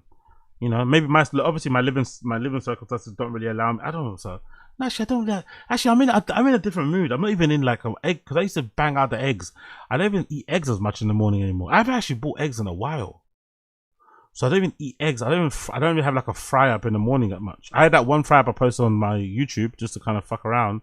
But I used to like make like eggs in the morning, like, you know what I mean? Scrambled eggs, fried eggs, whatever, with some frankfurters and a couple bits of mushrooms and shit, and I'll be ready to roll. But I don't even like to be that heavy in my stomach, especially if I'm going to the gym in the morning. I want to be quite light, so I'll usually just have a coffee before I go, or I have a coffee when I come back. And then when I come back, I'll have my big meal, my big like lunch meal, let's say, which will maybe include some breakfast foods, and then I'll have my dinner later, and then I'll be done. But I guess everyone else is doing the same thing. So if that's the case, I guess it's easier for me because I don't really have much of a social life. I don't really have many friends. I don't really do the whole friendship, hanging out shit. But if you are a normal functioning human that does have friends and family, ooh, it's brutal if you're trying to look after look after your weight, and you also maybe on the GLP-1. It's gotta be brutal. It's gotta be brutal. It's gotta be fucking brutal, man. Wow, Ted. Big up Miles Broom. I went to see Messi play last night here in the US. One beer was $15 in the stadium. Okay, cool. It makes sense why you guys get paid so much, because life in America is just like the money, man. Money in America you have to spend just to like have a good time. It's crazy. And that's the thing in America too. You've got so many things that you could have a good time with. The good thing in America, you can also have a good time for cheap if you want to. If you want to just, you could have there's a lot of free, spontaneous things happen too in America. But if you want to have an official good time, you want to go to an establishment, you have to pay. You have to pay for that privilege. Not, you know what I mean? There's no free rides in the States. No free rides. And if they are free, there's a catch. If it is free, there's a fucking catch. Oh, yeah. Oh, by the way, have you heard about this? Big up the person that brought this on Twitter. Big up to It's Kill Summer. The username on Twitter is Da Mirror 91. DA Mirror 91. I had to bring this to Twitter because, oh my god, I think this is a Instagram threads, right? I don't use Threads, by the way, but I've heard Threads is really popping. Everyone's fucking using Threads, but I don't use Threads. But allegedly, Instagram Thread, which is basically just Instagram's version of Twitter, is popping. And I think this is a thread post. Someone said here, did y'all know eye drops are used as date rape drugs? So I work at a club, and as I'm getting my bag checked, I get curious and look into the bucket items the security has taken from customers. I see a majority of the bucket is filled with eye drops. So I ask, why can't people bring in eye drops? And security tells me that eye drops mixed with alcohol will put you out like a horse tranquilizer. Really? Eye drops mixed with alcohol will put you out like a horse tranquilizer. Holy shit. I thought they meant they were putting maybe GHB in the eye drops bottles. Maybe that's what I thought they meant.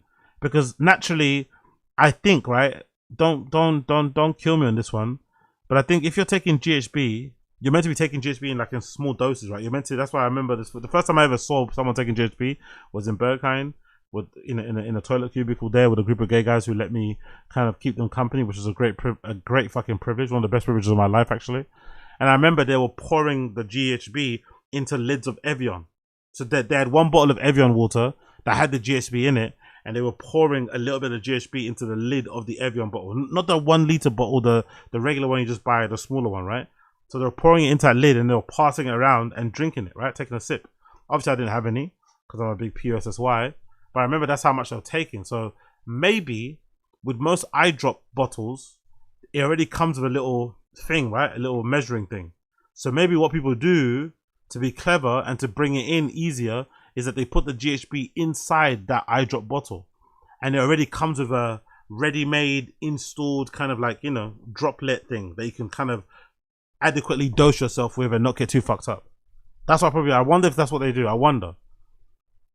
Or are people actually making their own fucking tranquilizer moonshine in clubs? Is that what they're doing? Niggas are buying fucking beers and swigging it into the fucking... Is that what's going on in fucking nightclubs? People are making their own fucking date rape drug moonshines in there. That's crazy if true. Someone says, yeah, this claim is true. Community note. Anti-redness eye drops, e.g. Visine, contain tetrahydrozoline, which when swallowed causes sedation. What? Dangerously low blood pressure, slow heart rate and difficulty breathing, and can lead to a coma or death. Combined with alcohol, that's why you're not meant to drink on GHB in it. That's true. That's why they say if you're gonna take G, you should never drink. Combined with alcohol, these effects are amplified.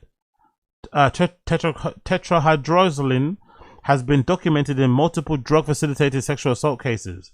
Nightclubs confiscating eye drops is a legitimate harm reduction practice. Wow. I had no idea. Yeah, exactly. Yeah, the G-zombies are crazy, man. I remember, I shared this story the other day. I remember this one girl that I was speaking to in Berghain who I was trying to help. But then people, I think, maybe told the bouncer something different. I don't know. I was sitting with her on a bench downstairs, and then the bouncer came along and just grabbed her and kind of pulled her out. And as they were pulling her out, I had to chase behind her because obviously, her bag was with me. She was talking to me, and she put a bag on my lap and her handbag, literal handbag. So I was running after her, and the bouncer was literally pulling her out. And if you know anything about Berghain, I love the club and shit, but they have a real no holds policy when it comes to people that are too fucked up. If you're too fucked up, they just chuck you out. They don't play any games. So she was allegedly looking too fucked up. They chucked her out. But what they do, again, this is back then. I don't know if it's not now the case, but I remember at that time, what they would do if they chucked you out when you were fucked up is that they'll chuck you out through the side door. I guess technically they don't want anyone to see you get fucked up and chucked out at the front door, or they maybe don't want to be liable if you are really ill and something's wrong with you. So they would really chuck you out. There's maybe not even a, yeah, I think there's a side door at the front, which I forget. I think it's a door that you go in if you're going to go to snacks or something, right? I think so. So they chuck you out there. And I think on that side door, there's also where they have the ambulances on in the alleyway. Is that a little alleyway thing? Again, if I'm mistaken, please forgive me. But I remember going out there with her, and then they chucked her out there. Obviously, I didn't go outside. I just handed the bag to the fucking security guard, the bouncer. But yeah, I don't even know how to tell that story really, but yeah, I just wanted to share it to say that I've been to Berghain, to be fair, I'm not gonna lie. But yeah, I had no idea that they do that. Crazy, innit? I'm gonna keep an eye out for this, by the way. Next time I go to a club, I'm gonna keep an eye on it, because usually, you know, when you get searched, you kind of walk by the fucking confiscation bin. I'm gonna take a look in the bin and see if there's all these fucking baggies. No, usually there's never baggies in there, but I'm gonna see if there's like a plethora of fucking eye drops. Because I usually take my asthma pump to the club, and I never get in trouble with that. I always take my asthma pump when I go out, but maybe they don't think asthma pumps can be trouble. But I think they could. If you went to reverse engineer a asthma pump to just have, I don't know, ketamine dust in it or something, you could do that, right? I'm sure you could reverse engineer an asthma pump so it just dispenses drugs or something. But I've taken that to a club and it's been absolutely no issue whatsoever. But yeah, that's kind of scary, man. So keep your eyes open, ladies out there, and people in general.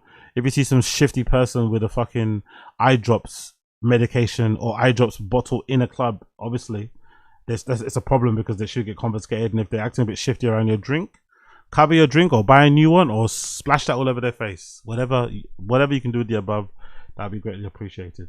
Me, whenever I see a man pull out eye drops from his pocket, exactly. Yep, learned in middle school from one of my white boys that it would get very sick if he added something to you ingest.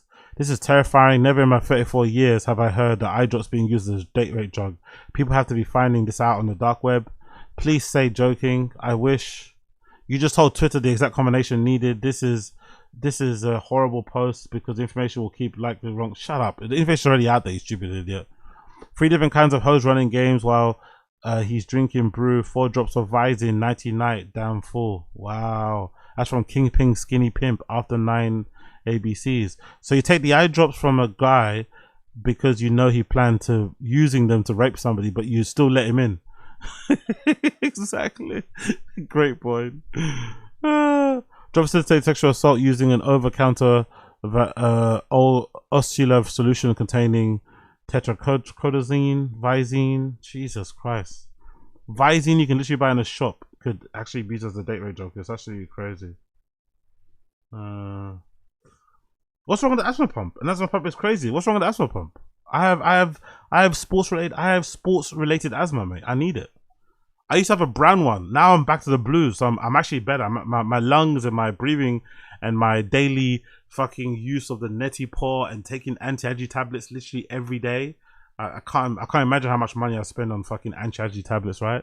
Or citrazine.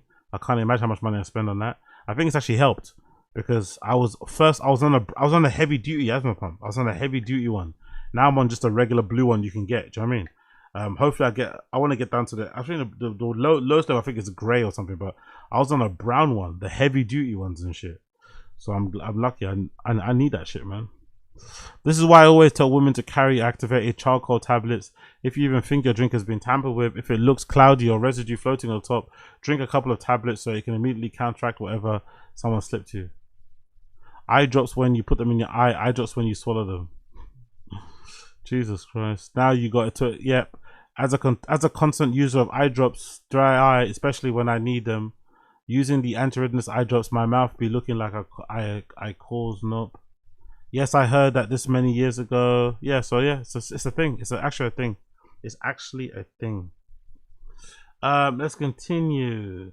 Oh yeah, I mean inhaler. Yeah, sorry, I mean not pump. Sorry, I mean inhaler. Sorry, you call them pumps here. We call them asthma pumps. We don't call them inhalers. We call them asthma pumps here. Maybe you think I'm being something different, but we call them asthma pumps, asthma inhaler. Why don't you just do that and you squeeze at the top there? Yeah, that's what thing. I make that sound too. Unfortunately, this is not real. If this was real, I would go and buy 7 right now. Unfortunately. No, oh, you thought I was rolling around one of the tanks. Oh, my bad. Sorry. You thought I had a tank with a little fucking nose shoot. No. I'm not that bad. You thought I had a little oxygen tank. Going to raise my little fucking tank, wheeling it around. No. I'm not that bad, thankfully. This picture, unfortunately, is not real. This picture's unfortunately made with AI. This picture has unfortunately been made with fucking AI. It's not real. I wish it was real. But it shows an M&S tray, a ready-made tray that says the caveman sharing board. And it features, you know, bone marrow, ribs, chicken tenders, some steak slices. It looks like some fucking mashed potato. Like, if this was actually available, I would buy it instantly. M&S Food Hall, the caveman sharing board. But unfortunately, This is not real. This is all completely made with AI. I wish it was real though. Please, please, M&S, if you're watching this, if you're reading this, Marks and Spencers, I would love it. I would love it if you could make this. Especially now I'm not on Ozempic or anything, so I can eat. You know what I mean? I can fucking eat. So please make this. Talking about Ozempic, are we taking Ozempic or Wegovy? Did they tell you what's inside it? Interesting little clip right here, taken from, I don't know what the show is, who these people are, but this is an interesting clip regardless. Oh, for example, here's another one, right? Okay. So have you heard about GLP-1 hormones? Yes. GLP-1 drugs? Yes. Can you name one? Ozempic. Ozempic. And its sister drug, Wegovy, made by the same company, Novo Nordisk in Denmark. This company in 5 years has made Oh shit. So Ozempic and the Wegovy is made by the same company. They must be fucking swimming in money. I didn't know that. $2.21 trillion on Ozempic and Wegovy. Yeah, it's been huge. And America buys 90% of it. America buys 90% of the stock of Ozempic and of Wegovy. America buys 90% of the stock of Wegovy and Ozempic. It's crazy. Because we're the most overweight. Okay. Do you know there's no GLP-1 hormone in those drugs, but they call them GLP-1 drugs? What's in it? Oh, this is marketing. This must just be GLP-1 hormone. No, there's no GLP-1 anything in Ozempic or Wegovy. But you have to go read the research studies of how they developed it to know what they put in it. They put inside of it just one substance. It's called Exendin-4. EXENDIN-4. Remember, pharmakia. In the last days, Revelations 18:23, all nations of the earth will be deceived by pharmakia. You're all being deceived. But thank God there's some people that know how to read English. I'm one of them. So I just love reading. And I think they're totally trying to deceive us almost 24/7. So I decided to go look it up 3 years ago. What is this stuff, Ozempic and Wegovy? It's made up of a protein called Exendin-4. Exendin-4 is isolated from the venom of a lizard that lives in the southwestern United States deserts called the Gila monster lizard. What? And you're injecting that inside of you.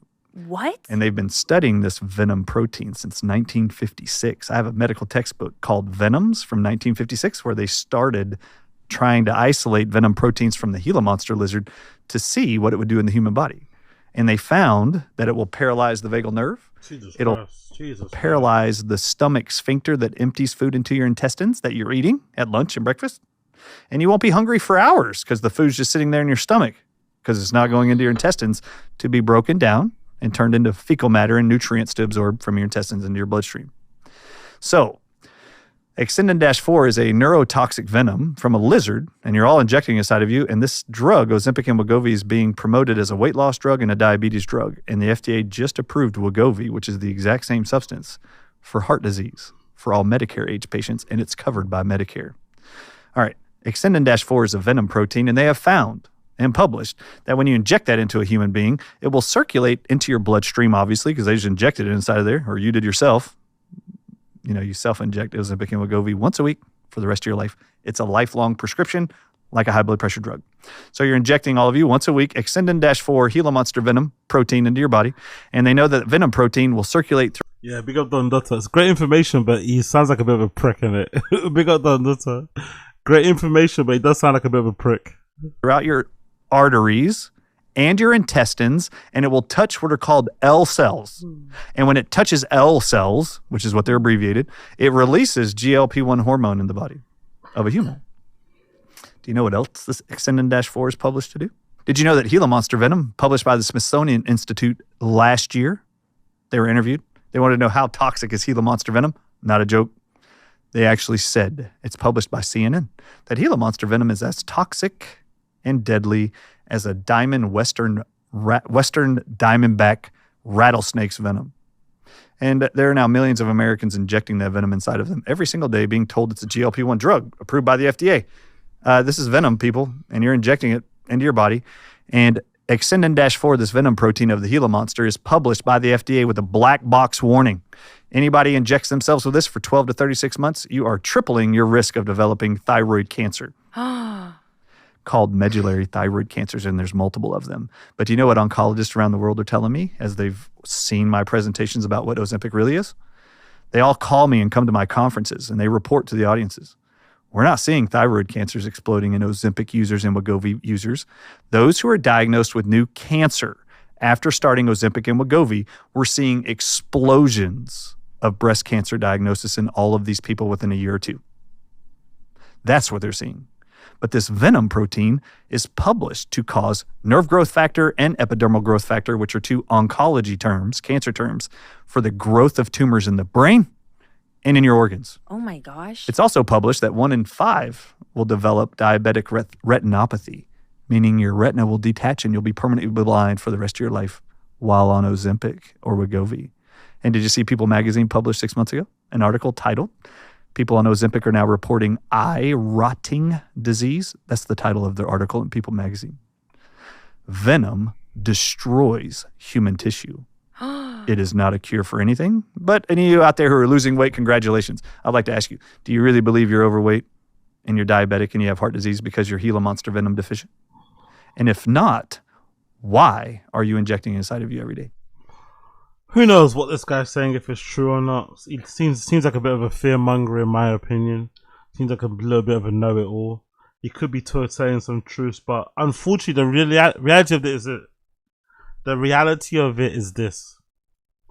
Even if everything he's saying is true, there are more people out there willing to roll the dice and look skinny for a year or two than they are willing to stay fat, because they might run the risk of losing an eye. They don't care. As I say all the time, every year that goes by, I understand more and more Playboi Carti's album title, Die Lit. I understand Playboi Carti's second album title, Die Lit, more and more the older I get. Die lit, die lit, die lit. People would rather die lit than they would rather live in complete squalor and misery. I think there's a Rogan quote about that as well, right? The desperate admiration of whatever that one he says all the time. I think it's the same that goes here. So even if this was true, I don't think it would stop people buying Ozempic, taking Ozempic, doing Wegovy, Red True Tire, whatever. It wouldn't stop it. It wouldn't stop it at whatsoever. It's too late now. It's too flipping late right now. One example of it being too late, look at Sarah Landry. If you think Ozempic and stuff isn't too late now, look at fucking Sarah Landry. Look at Sarah Landry. We all kind of fell in love with her or saw her on our timeline when she kind of burst onto the scene for the most part. The first time I ever saw her, she kind of burst onto the scene with her kind of infectious energy and the fact that she was really charming and nice with the fans and shared her process and how she makes music and her early gigs when she was coming up and stuff and playing in empty club. You kind of saw her come up in like, she's not an industry plant. No one could tell me it's Sarah Landry industry plant because we saw her come up. She's online all the time. She's very kind of like cool with fans. It's documented, all of her listings, everything. But when she first came on the scene, Sarah Landry was a bit of a chunkier girl. She was what they would like to call quote unquote curvy. But you kind of like that about her because she seemed quite tall. She was quite big. I mean, she had like a big personality, looked quite big herself as well. And it was maybe a little bit refreshing behind the decks. And she also wasn't the kind of big girl that cared about being big and not wearing scantily clad clothes. She still went to clubs. She still went to raves in fishnets and crop. You know what I mean? She was still kind of showing skin. Look at what Sarah Landry looks like now. Remember the Sarah Landry you remember? Have in mind the Sarah Landry you remember seeing on your timeline and your explore page. Now look what she looks like right now. Let me take the sound off. Look at that. She's lost so much weight. Don't get me wrong. She looks sensational. I'm not going to lie. She looks really fucking good. But if you wanted any proof that GLP-1s aren't going anywhere, this is it. If you wanted any proof GLP-1s aren't going anywhere, this is it. Because Sarah Landry went from looking quote unquote chunky to looking like this. Actually, let me check her Instagram. Let me be that guy. Let me be that awful fucking guy that actually just checks her Instagram, because I think this is really interesting to kind of see. Because she went from looking one way to looking another way. But I don't know, maybe I wonder if she's deleted all her pictures of her former self. You know how girls are when they when they discover fitness or they get a bit skinny, they go through their entire Instagram to delete every evidence of them being bigger. So let me see. Maybe she's not got any images of it, but let's see. But I think she still has. I think she still has. So yeah, even these pictures you can tell she's even a little bit bigger here. And this is not even from when's that from? That's from only April, right? So let me scroll back a bit more. Yeah, this one even, right? Look at that. She looks slightly a little bit bigger in this one. That's from March. Let me keep scrolling, by the way. Let me keep scrolling. There you go. This one. She's a bit bigger here. And that's from when? October of last year. Big up Sarah Landry. It's so crazy because 6 years ago, I thought a good night was selling 100 tickets in a warehouse by the airport in Austin, Texas. And now... Yeah, big her up, man. Big her up still. She looks fucking incredible, but it is kind of funny. You close your eyes, you woke up, and now this girl's like skinnier than fucking Bella Hadid. Skinnier than fucking Gigi Hadid, you know? She started off the year looking one way, now all of a sudden it's another way. Let me see. I want to see the actual bigger one. Yeah, there we go. Okay, these are more the bigger ones, right? These are more the bigger ones. Quote unquote bigger ones. Quote unquote bigger ones. But yeah, now look at her. Now fucking look at her. Jesus, I'd like to see her wear that jumpsuit again. I think that's Rick Owens actually. I think that's a Rick Owens jumpsuit. I'd actually like to see her wear that Rick Owens jumpsuit again.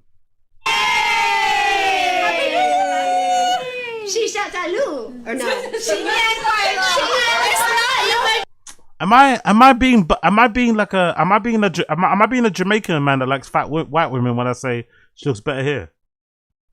Would you guys refer to me as a Jamaican man, as a Caribbean man, if I said I think she looks better here than she looks in her new picture?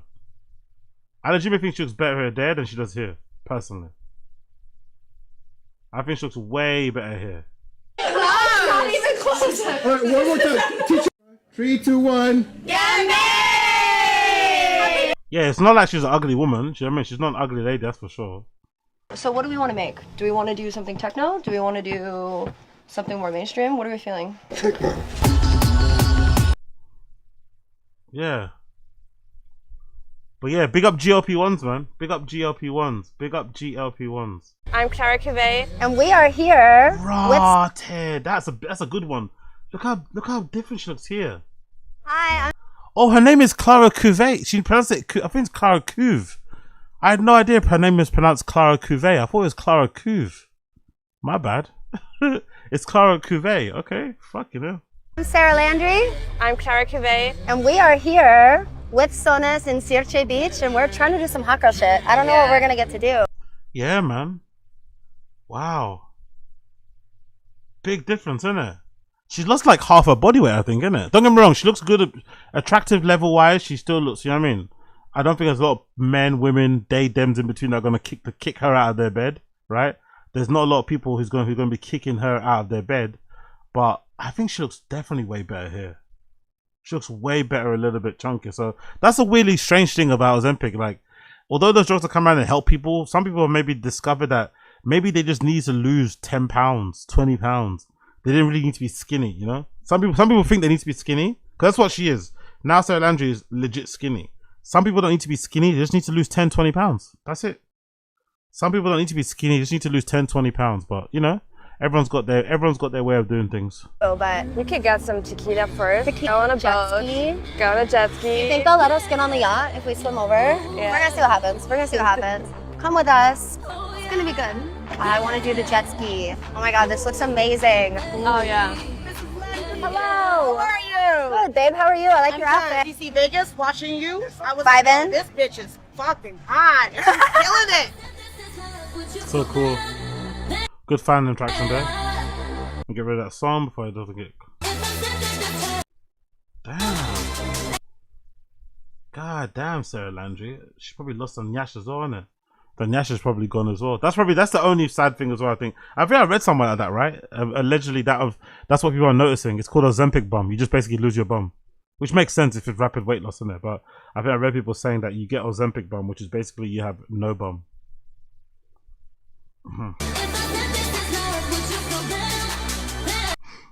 Check off the songs a little bit here. I don't want to get copyright strike. Listen.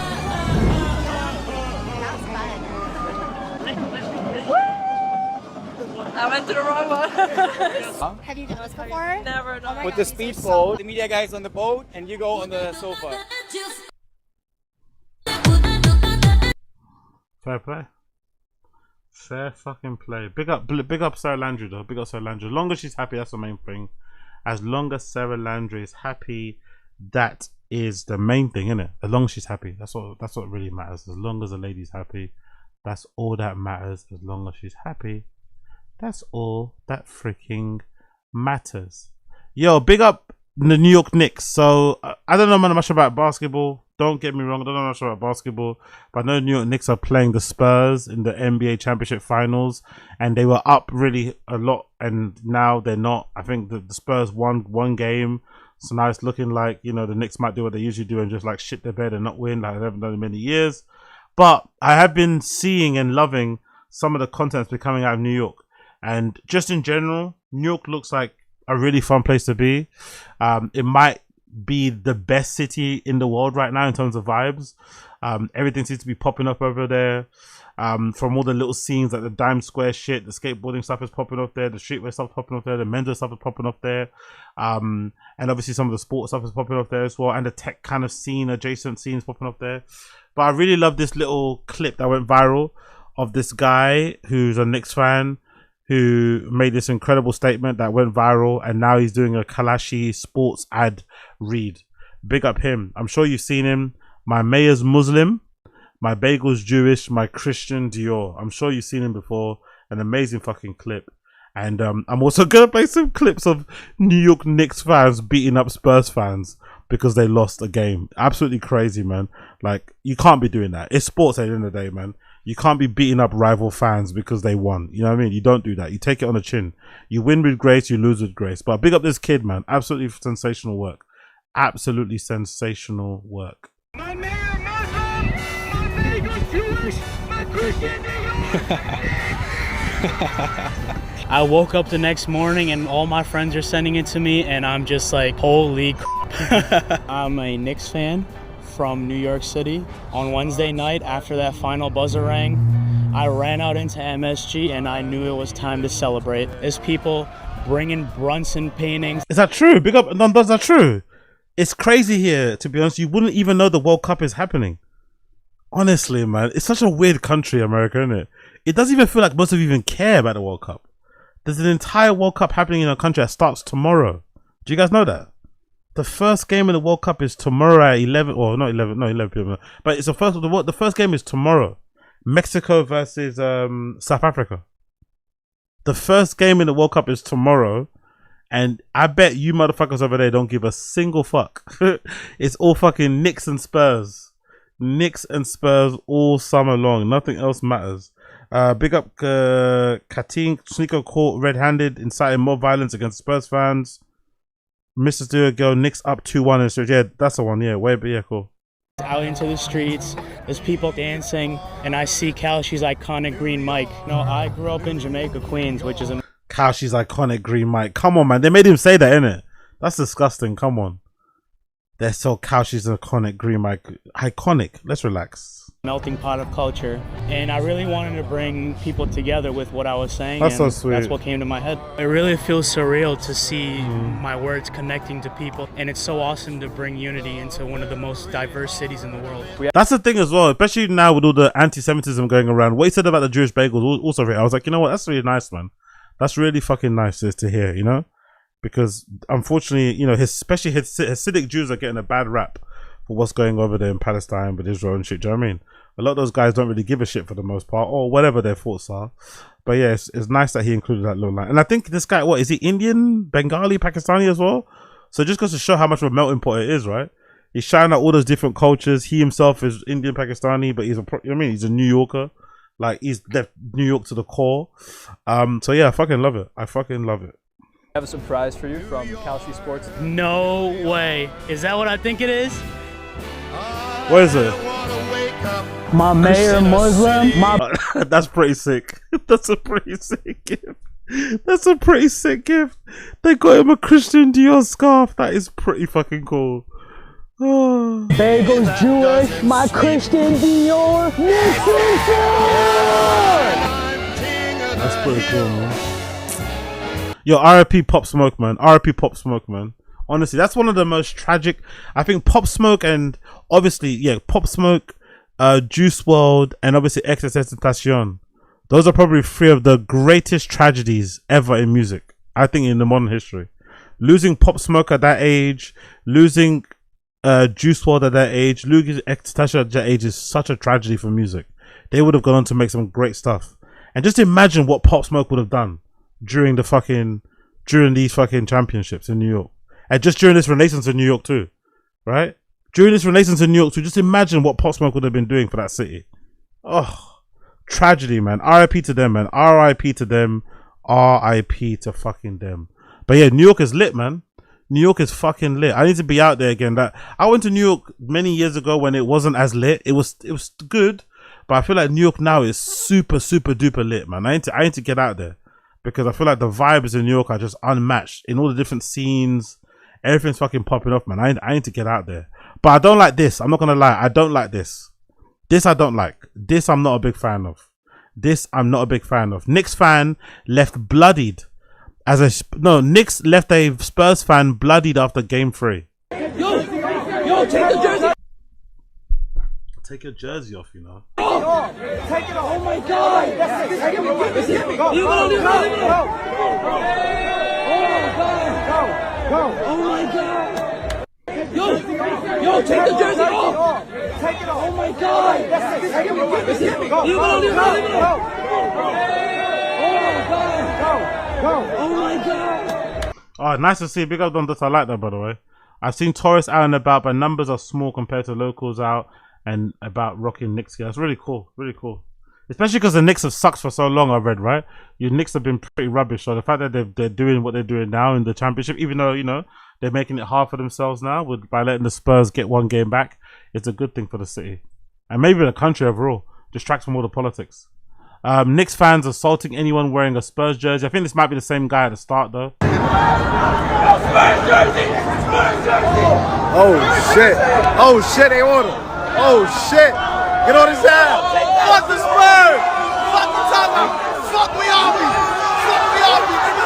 Oh shit.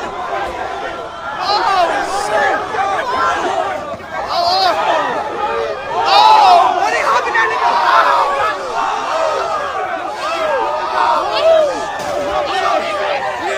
Not cool. This is some Gotham shit, man. This is some Gotham shit. This is why you need Batman. This is why you need Batman. This is some Gotham shit. I don't like this, man. I don't like this one bit. Yeah, I don't like that one bit. I don't like that one bit. But hey, I guess another one. Knicks fans try to set a Spurs fan's jersey on fire.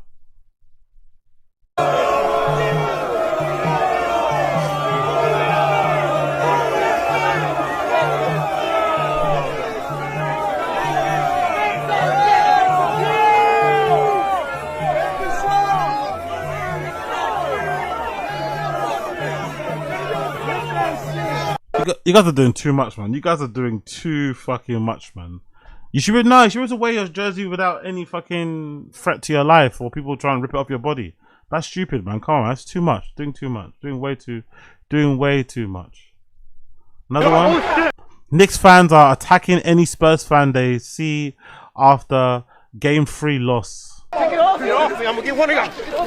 Oh shit. Fuck. Come on, pussy.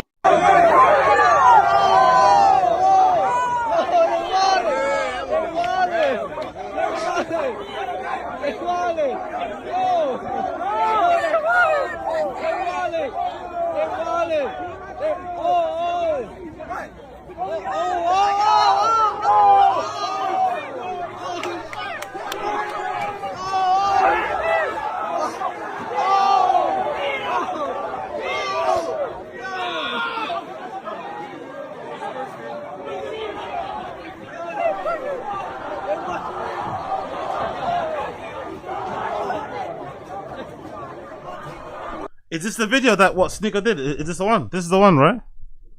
Is this the one that Sneaker made people do stuff?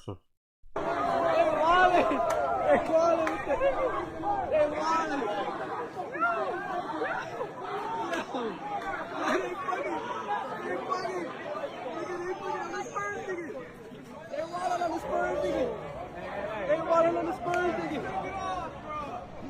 Nah. Yo, they're still chasing him. They're still chasing him. They're still chasing him. Oh, he got to fight. He got to fight. No.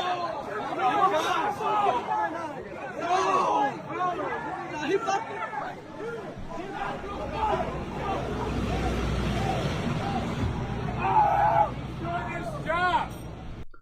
Wherever there's kids causing trouble, there's kids wearing denim tears on it. I wonder how Jermaine feels about it, by the way. Wherever there's kids causing trouble, there's kids wearing denim tears. I wonder how Tremaine Emery actually feels about that. He's a very conscious guy, chill dude. Again, not a troublemaker at all. So I wonder how, does he feel conflicted about that? Is that just a consequence of making great clothes that kids want to wear? But I do wonder what Tremaine thinks. Every time you see like kids rioting or fighting or I don't know, some sort of some sort of ratchet shit, there's always somebody wearing denim tears.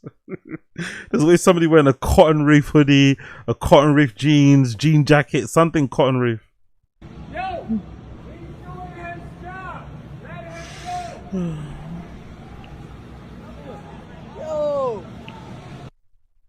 So yeah, I don't like that, by the way. I don't like that sort of stuff. I think that's a bit excessive.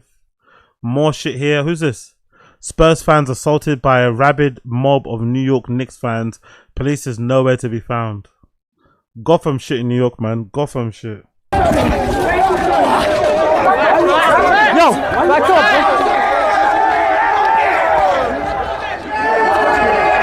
Take that shit off. Take it off.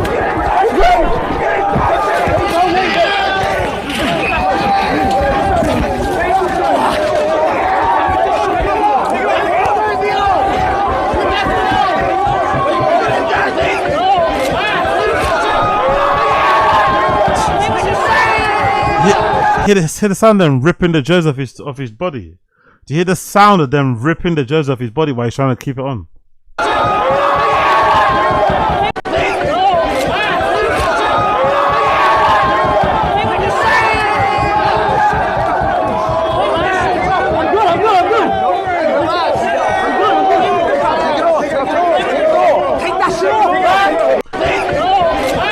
By the way, where are the Spurs located?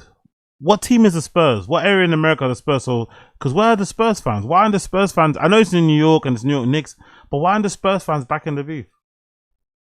Where are all their fellow teammates? Why aren't the Spurs fans back in the booth?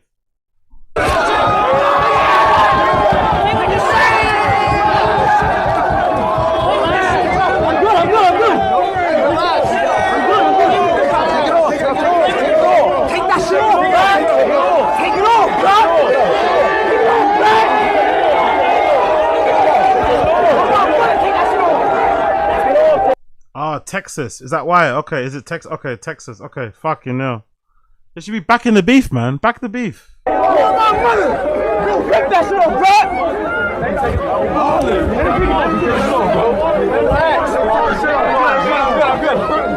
way, big up this kid. Whoever this blonde kid is, big him up, man. Big up this blonde kid. I think this might be the name. Is he Lenny Miller?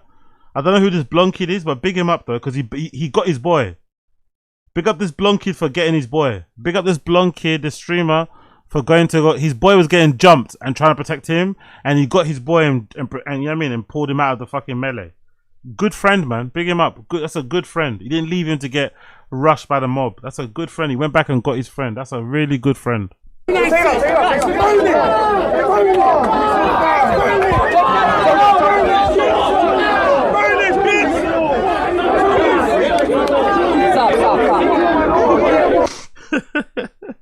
Big up Katsinki.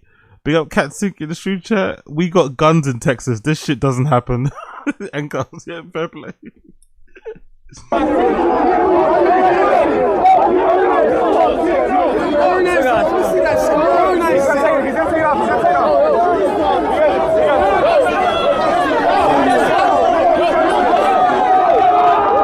Fucking crazy, man. Absolutely crazy scenes over there in New York. Kids going absolute nutty. Any more on Party King? Have I missed it? Any more on Party King? Man gets slapped. It was the gay fight. I'm not gonna watch that. Blame going crazy. What's he doing there?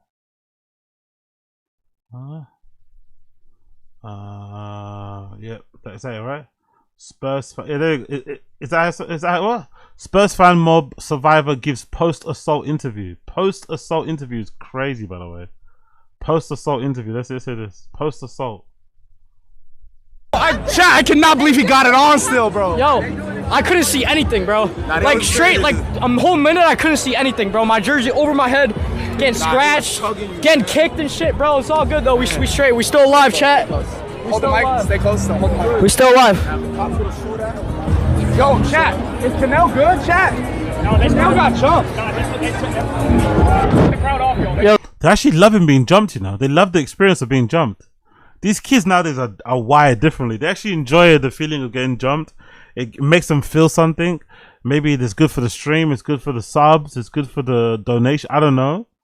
But he seems really happy. I'm the one that's like crying more about it. He seems to be really fucking happy. I'm crying. He seems to be over the moon. Spurs in 6. Yeah, Spurs in 6. Okay, Spurs in 6, they say. Spurs in 6, they say. Mama. 1-2. 1-2 Spurs winning. 1-2. 1-2 Spurs winning. 1-2. Who's scared? Who's scared? Who's scared? Who's scared? We on. Would you call this antagonizing or just like banter between sports people? Would you call this antagonizing or is just banter?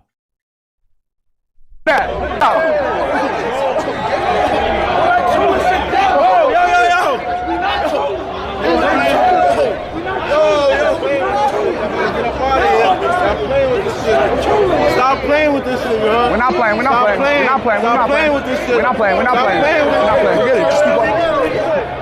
Holy fuck. Stop playing, you heard? Hey, wait.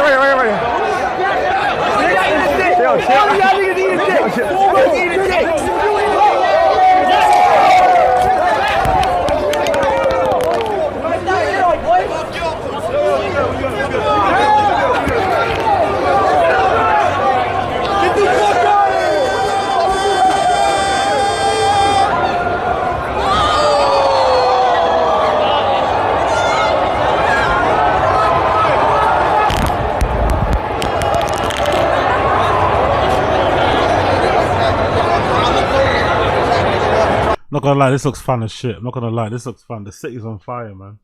Not gonna lie, New York's on fucking fire. If I was there, I'd be just watching this whole shit play out with a fucking hot dog in hand, with a fucking burrito in hand, a taco. I'd just be sitting there.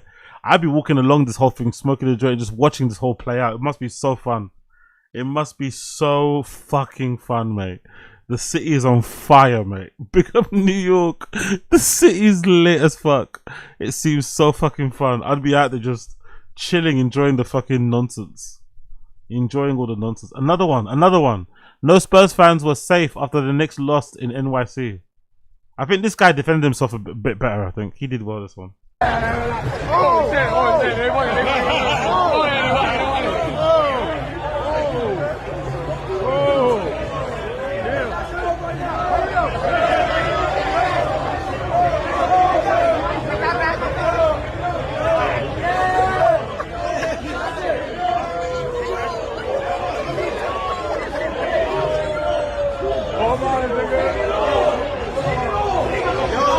Let another man do that to you is so emasculating, honestly. Letting men surround you with cameras, doing that to you is so emasculating. I couldn't do it, man. But he's a better man than me. He's a better man than me.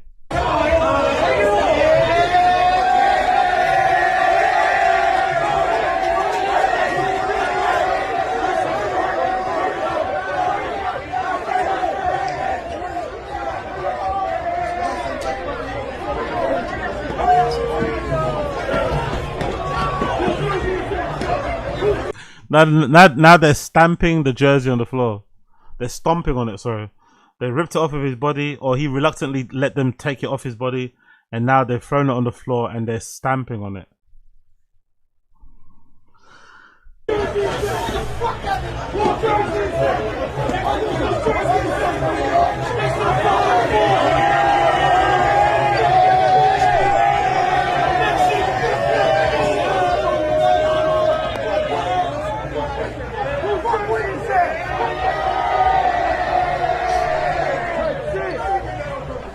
Big up him, man. Big up him. He defended himself well, to be fair. That kid defended himself pretty decently, I think. He defended himself pretty decently. We've seen that one already, and then I think that's it, right? In terms of the Spurs fan shit. Oh, have you heard this take? Have you heard this take from Mace? Honestly, I hope Mace isn't reflective of you Knicks fans. I hope Mace is not reflective of the New York Knicks fans. But did you hear why Mace thinks the New York Knicks list? Did you hear why Mace thinks the Knicks lost the game 3? Do you want to know why he thinks you lost? But when it all comes down to it, the only big difference of this game was Trump showed up. I gotta be honest. This is like a tie from AFTV type of fucking take. Tie from AFTV. Oh, it was raining. The rain affected us and we lost the game because of the rain. He's blaming President Trump watching game 3 from the fucking bleachers, right? From a box for his own safety, for the reason why the Knicks lost game 3. Because the fans couldn't get, I guess, motivated because they're distracted because Trump was there and he's divisive and shit. What? What type of nonsense excuse is that? You're blaming the president being there for why you lost. Honestly, man, you Knicks fans are a disgrace. The fans couldn't really get into it because they was 2 hours, outside. Had to be there 2 hours early. You could just look online. It's not the same. You took the sting away from the fans just so you could say the president was in the building. We know Trump is a major figure. We know he's our president. But right now we're trying to win a championship. And sometime, like Cam said yesterday, that if there's anybody that you could tell something and they're going to do opposite, he said it's him and Trump. But it's not always time for that. You got to keep first things first. Like we said before, you got to keep first things first. And the morale, this is a morale shifter. And I just want to see them get this on track because I would hate for it to be 2-2. If it becomes 2-2, it's a whole nother series.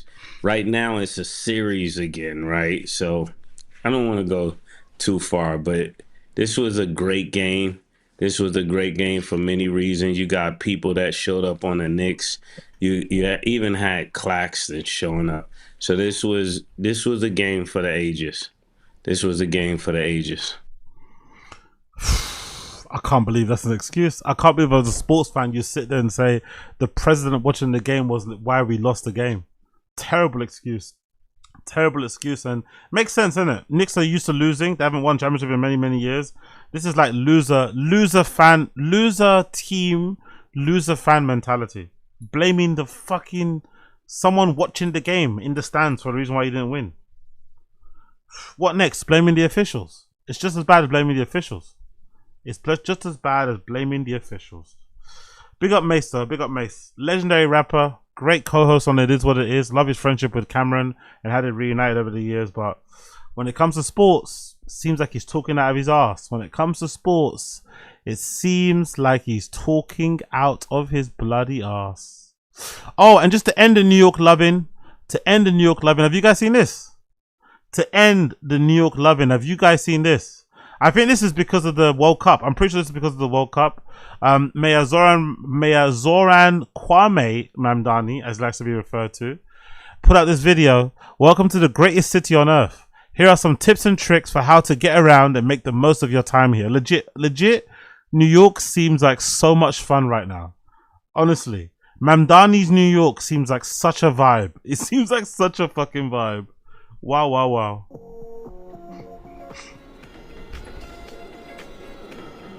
Doors opening. Welcome to the greatest city in the world. New York is home to more than 8 million people, 800 languages, and 300 neighborhoods. From Little Senegal in Manhattan to Little Sri Lanka on the North Shore of Staten Island, you're never far from home in New York City. We're so excited to have you here, whether it's for a brief visit or a longer stay. New York has so much to see. I wanted to share some of my favorite tips for visitors to help you feel at home while you're here. So put on some comfortable walking shoes. Let's go see this city together. And you know what I love about it too? He lives his raps. You know what I love about it too? He lives his raps. There's a video of him going viral, catching the fucking train. and someone screams from the tracks across, Mayor, like fucking hell, bro. People see him walking around the city the whole, like that whole thing he did for the, I thought the thing he did for the campaign where he was walking basically through, I think he walked through the 5 boroughs. He just walked everywhere. That campaign, he does it regularly. He's on the fucking city bikes, like, and he's just so culturally aware. Like even the other day, that Muslim garb he wore that was an Arsenal jersey, just like so culturally on point. Avoiding going to the Met Gala and instead just working. Like, oh yeah, honestly, so cool. The biggest 24/7 public transit system in the world. But don't worry, it's easier to get around than it looks. The official MTA app, or any Maps app, can help you out. If you're unsure, ask someone. New Yorkers are usually more helpful than our reputation suggests. Getting on the train or bus is as easy as tapping your phone. Stand to the right and walk on the left when you're riding an escalator. While you wait for the train, make sure to stand back on the platform and let people get off first. And if you have a backpack when you're on the train, make sure to take it off. Walking is the best way to get around our city. Stopping in the middle of the sidewalk, not the best way. Make sure to look both ways for cars and bikes when crossing the street. Walk in here. If you need to give your feet a break, our city's licensed yellow cabs will get you wherever you need to go. Hi, Mia. Hey, Richard. Can you take me to the Natural History Museum? Sure thing. I'd love to go to New York right now and just stop random people on the street and ask them if they know the World Cup's on. I bet they don't know. And New York is like a coastal elite city, right? That's a city that you expect people to know about football. Maybe Minnesota, not so much. Maybe Philly, not so much. Not Philly, maybe Philly, yeah. Maybe fucking, I don't know. Maybe Ohio, not so much.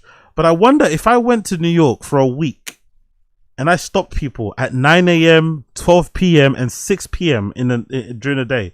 3 times during the day for 7 days a week. How many people would say they know about the World Cup?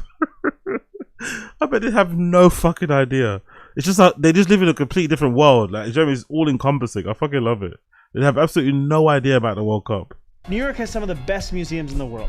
Many of them, like the Museum of Natural History, even have times where you can visit for free. So make sure to check their website before you go. And on nice summer days, our city has more than 30,000 acres of parks and beaches to hang out in. They call it the city that never sleeps for a reason, because the food, art, and nightlife light up every borough. Whether you're eating, shopping, or just getting around, remember that we're all neighbors, so please treat everyone who's working hard to make your visit special with respect, and they'll return the favor. I love New York City, and I hope you will too. So no matter what brings you here, on behalf of everyone across the Big Apple, welcome home, my friends.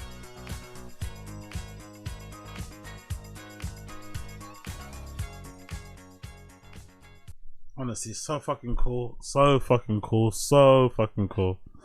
Great little video there. Great little video to inspire you, others, and myself to probably visit New York soon.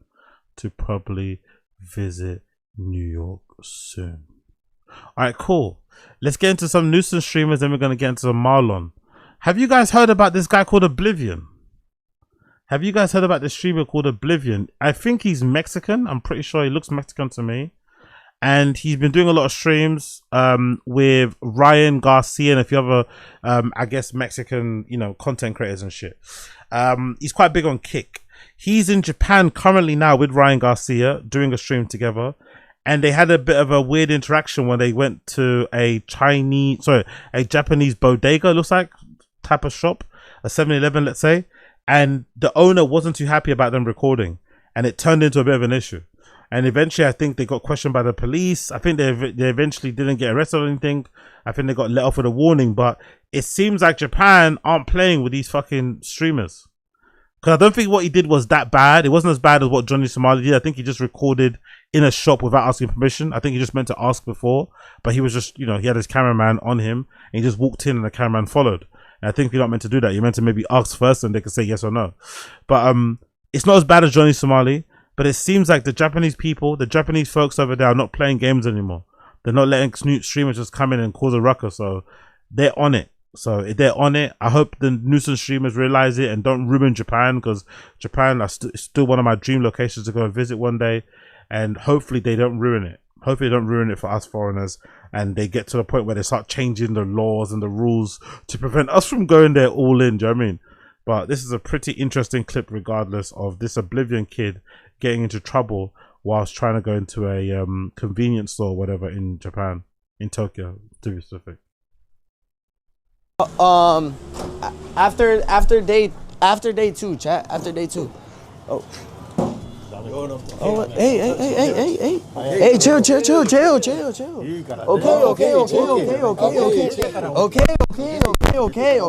chill. They don't even go in that far, and he was really pushing them out like super aggressively. I love to see it. Chill.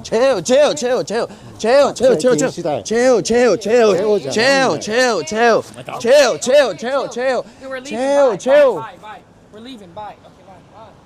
Okay, bye. Okay, bye. Just walk. Chill. They're literally walking past the shop and he's still pushing them back. I love this. Hey, why is he being like that? Okay, hey, over there, Kev, just film it over there. Put it. Just film it. Bye. Okay. Chill. No, my cameraman. Chill. Okay. I know.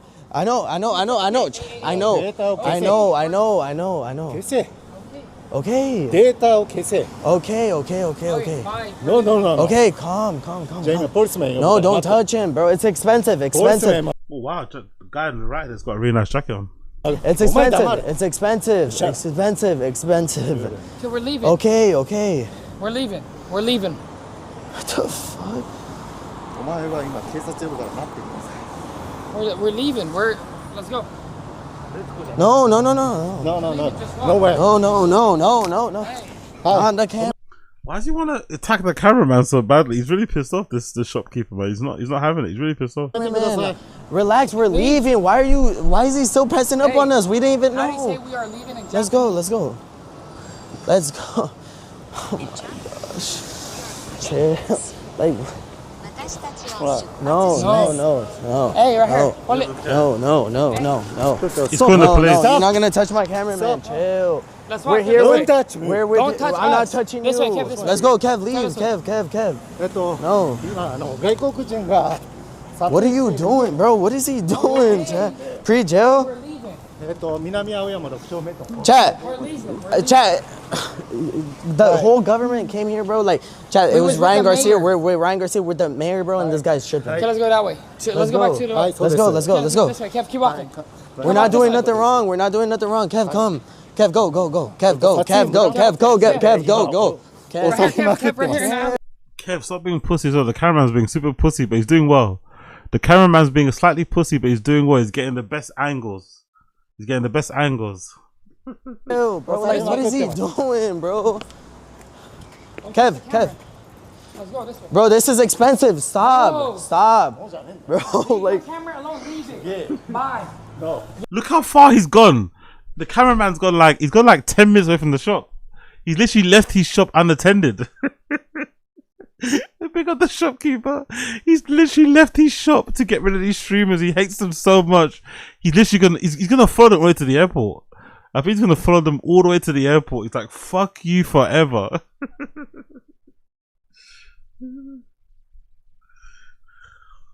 Yes, bye. No.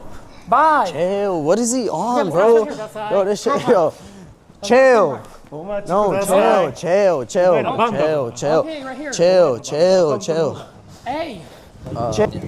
I'm sorry. I just didn't know. If you would have told me, I would have left. No problem. Where's the? なんか本当に申し訳ないっていうのと、なんかやっぱりルールが分からなかったんで、取っちゃダメって言われてたら絶対取らなかったんで、本当に申し訳ないってごめんなさいって言ってます。でも初対面で取っちゃダメっていう機会ないんですよね。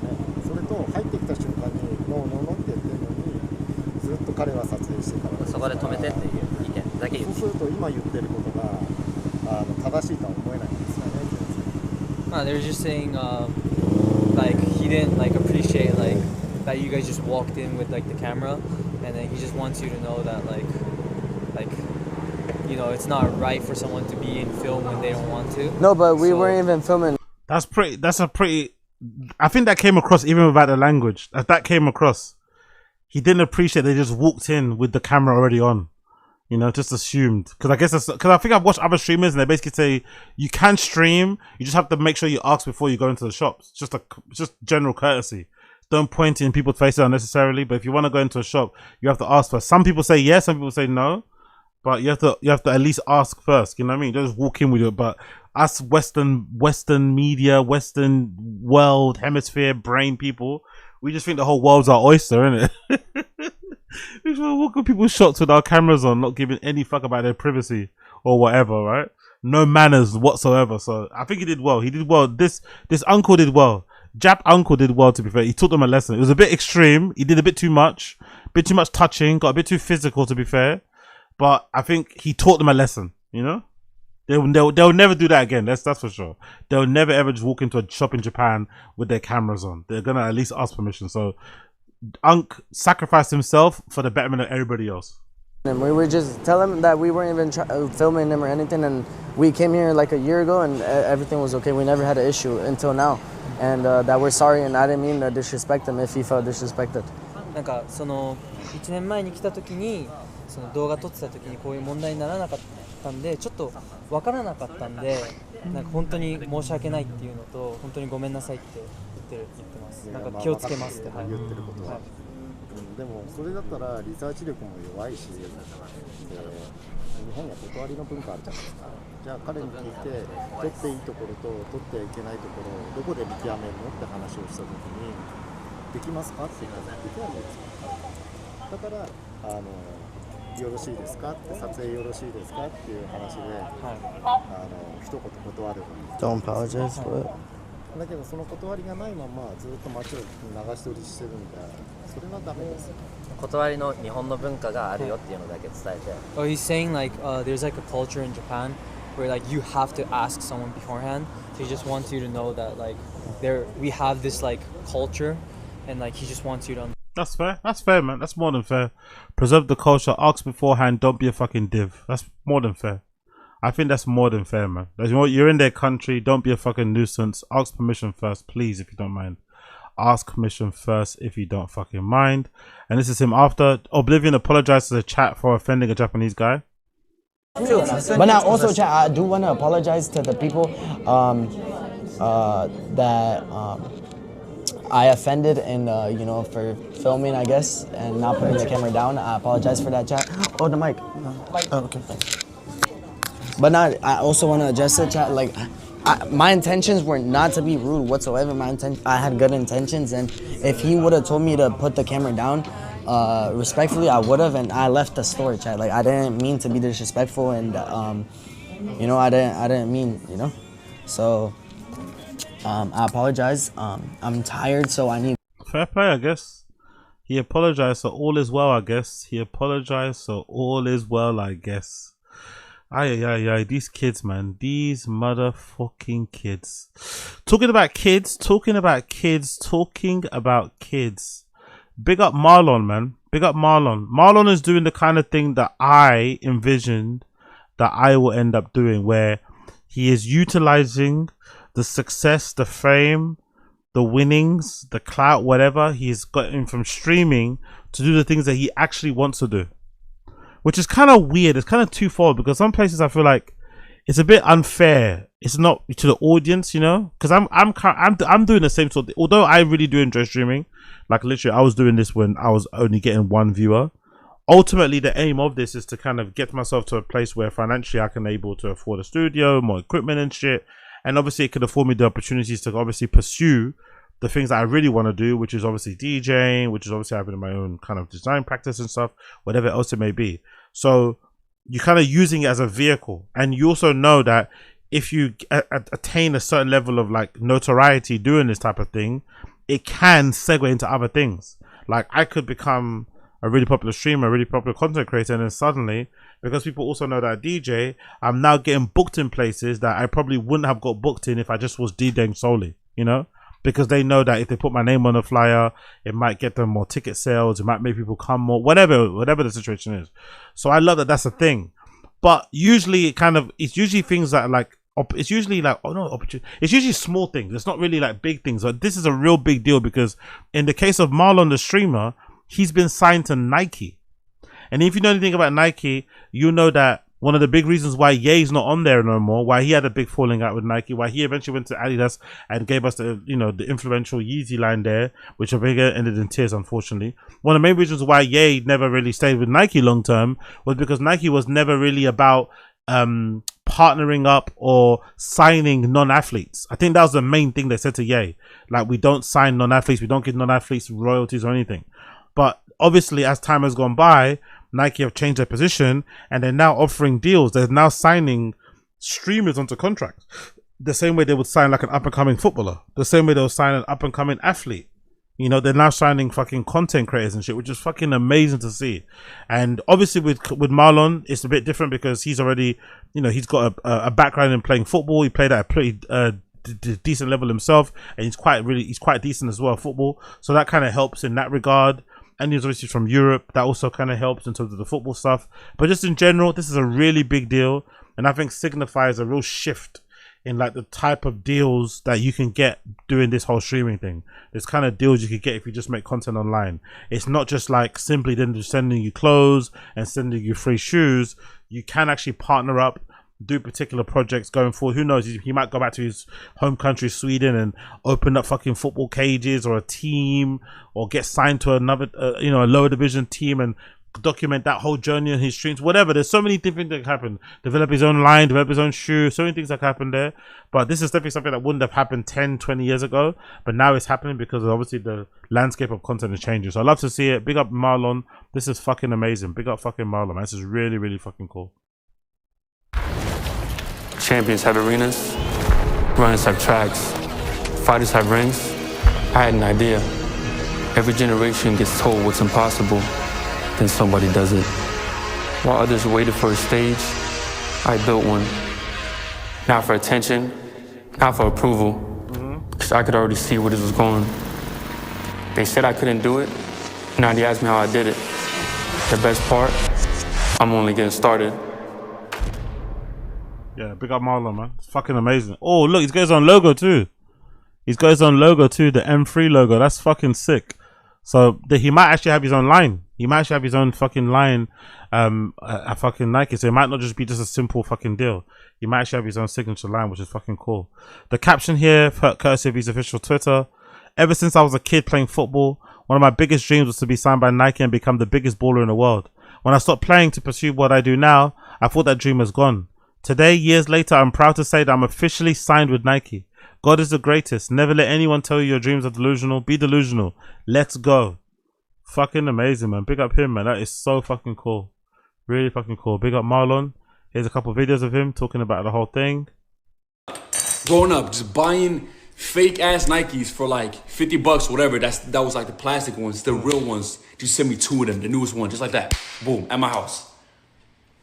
Yeah, I might just become a pro at this point, bro. Fuck it. It's like a 21-hour trip, so I haven't opened nothing yet, nothing. So there's a bunch of packages, and this is the first one.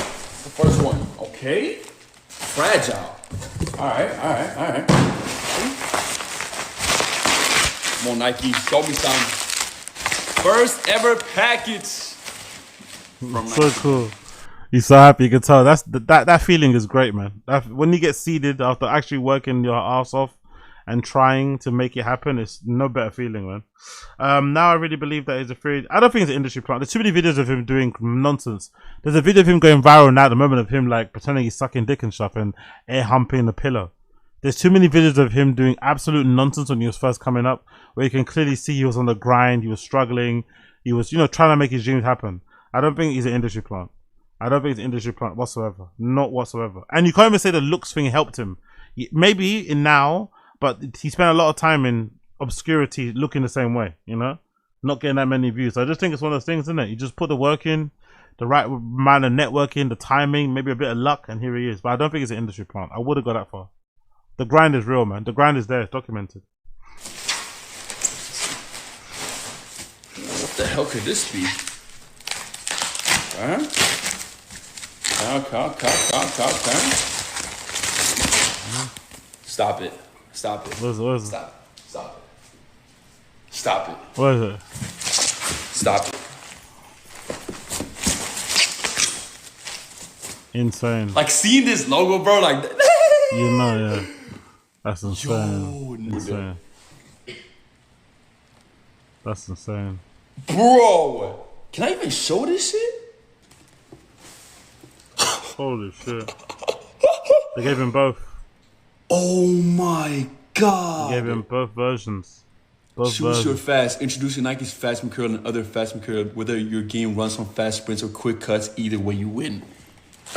Dude, this is insane. You seen that picture going viral of like, I think it's the Argentinian team training for their friendlies ahead of the World Cup. Allegedly, all the big brands this year have made pink boots their iconic color for the World Cup. Because the World Cup, there's always going to be a boot that's going to define it. So all the big brands, Nike, New Balance, Adidas, Puma and a few others, they've all made the same color pink, basically, the boot. I think they all thought they'll be unique, standing out with pink boots, but every brand's main color of their main boot is pink. It's fucking hilarious.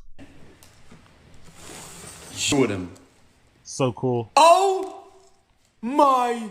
Yeah, that's legit. That's the high tier ones. Those are the 200 That quid shit ones. is hard. Those are the 200 quid ones, mate. Those are the 200 quid Mercurials, not the ones I used to buy from Sports Direct. Marlon shows off the clothes Nike sent him. This right here, when I found this out, was probably, I don't know when it was. It was a while ago now. It was genuinely one of the best moments of my life when I heard about it. I was like, this cannot be true. Like signing this type of contract, whatever it is, as like a streamer, when all I've been wanting my whole life playing football growing up was someone you would imagine yourself playing on like the streets to your friend or something like that, and getting assigned to an academy, and then they present you with a Nike contract where you just get hella like, it's just like, that was like a dream of mine forever, like literally forever. And y'all know this too, for the people who play football, basketball, like that's like a dream. Signing that contract and only wearing Nike, bro, like this wouldn't obviously be possible without y'all. Like literally would not be possible without y'all. It's effing. But they stacked me, good little nice Mrs. Martin Rose Sport Nike, the knocked out the black solid knocked out t. He didn't know what that was, did he? Mrs. He didn't know what that was. He didn't know what that was. He was waffling. He didn't know what Martin Rose was, you know. Ratted. He didn't know what that was. Mrs. Without y'all, it's effing. But they stacked me, good little nice Mrs. Martin Rose Sport Nike, the knocked out the black solid knocked out t-shirt. We got the Air New Nike like jacket. 3 pairs of shoes for me, plus these ones that I got today. The mines, isn't it? The 90s. Honestly, I couldn't even tell you what these are. Got the new Oh, he's got the fucking what's that brand? I've got that kids. Is it Kids of Immigrants? Immigrants of Kids, the mule. Honestly, I couldn't even tell you what these are. Got the new slides that I couldn't even get a grip on at all or buy anywhere. They sent it to me today, just like that. Mad comfy. Also, look at these. These are slides, but in like the fucking, oh my god. Oh my god. Obviously glasses, because you know what it is. Because you know what it is, man. Out of all clothes, all shoes, getting free Nike socks? Brother. Absolutely amazing, man. So big up him. Big up Blood Clot. Marlon, great to see. Oh, and before I leave, I need to tell you guys, I've applied for Streamer University 2026. I have applied for Streamer University 2026. So let's see, Wagwan. I sent my application. You got to record a little fucking cheesy 1-minute video, which I probably fucked up and didn't do too well, but it is what it is. I recorded a little entry. I put my submission in. Let's see if Kaisina and the boys and the guys and the team select me. It'll be pretty interesting. It'll be pretty funny. I think you'll have to, what they say on the application, I think you have to cover your own flights. I don't know, whatever. I'll figure it out. But I have applied for Stream University. Let's see. If I get in, it'll be fucking jokes. So you might see your boy on Streamer University. That'll be fucking hilarious. Absolutely full body, by the way, not just from the shoulders up, full body. But anyway, that was an update I needed to give you guys in case none of you know. I have applied for Streamer University, so keep your eyes peeled if you see me there. Anyways, it's been a pleasure, not a chore. I'm gonna love you and leave you because I gotta go to the gym and get myself sorted. So I'm going to leave you with my song of the day, which will be from this album from Prospa. There's been a lot of controversy around Prospa in this album. I'm not too sure why. I've enjoyed it for the most part. I'm not sure why this has been so much controversy. I think because Prospa has been maybe promoted a lot on the timeline and shit. But this is a pretty decent album. Prospa, the album dropped, And I'm gonna play a song on here that's a collaboration with Murda Beatz. Yeah, you heard that. Murda Beatz is getting into fucking electronic music. Murda Beatz is into dance music. Murda Beatz is making, allegedly I read somewhere he's making a house album. So Murda Beatz has a song on here. There's other songs that are better, but I think for what it represents going forward, I think it's pretty cool to see Murda Beatz exploring something different. So Murda Beatz song, which is the track number 10 called Baby, will be my song of the day. And that will only play for those of you who are listening to the audio side of the podcast or listening to it on Kick. Everyone else, you won't hear it. Everyone else, you won't hear it. And I'll see the rest of you guys later for a bonus long episode of a random show that should be going on for, might even do a 6 hours. We might even do a cheeky 6 hours by the time I come back. So keep an eye peeled for that random show coming up next in a few hours after I come back from the gym. But for now, take care, people. Love and appreciate you all. Smash like, hit subscribe. Make sure you become a member. Let me hit 500 members. That'd be greatly as well. And those of you listening to the audio side of the pod or listening on Kick, you will hear Baby by Murda Beatz and Prospa from the album Free Your Mind from Prospa 2. Everybody else, take care. Peace. See you guys soon.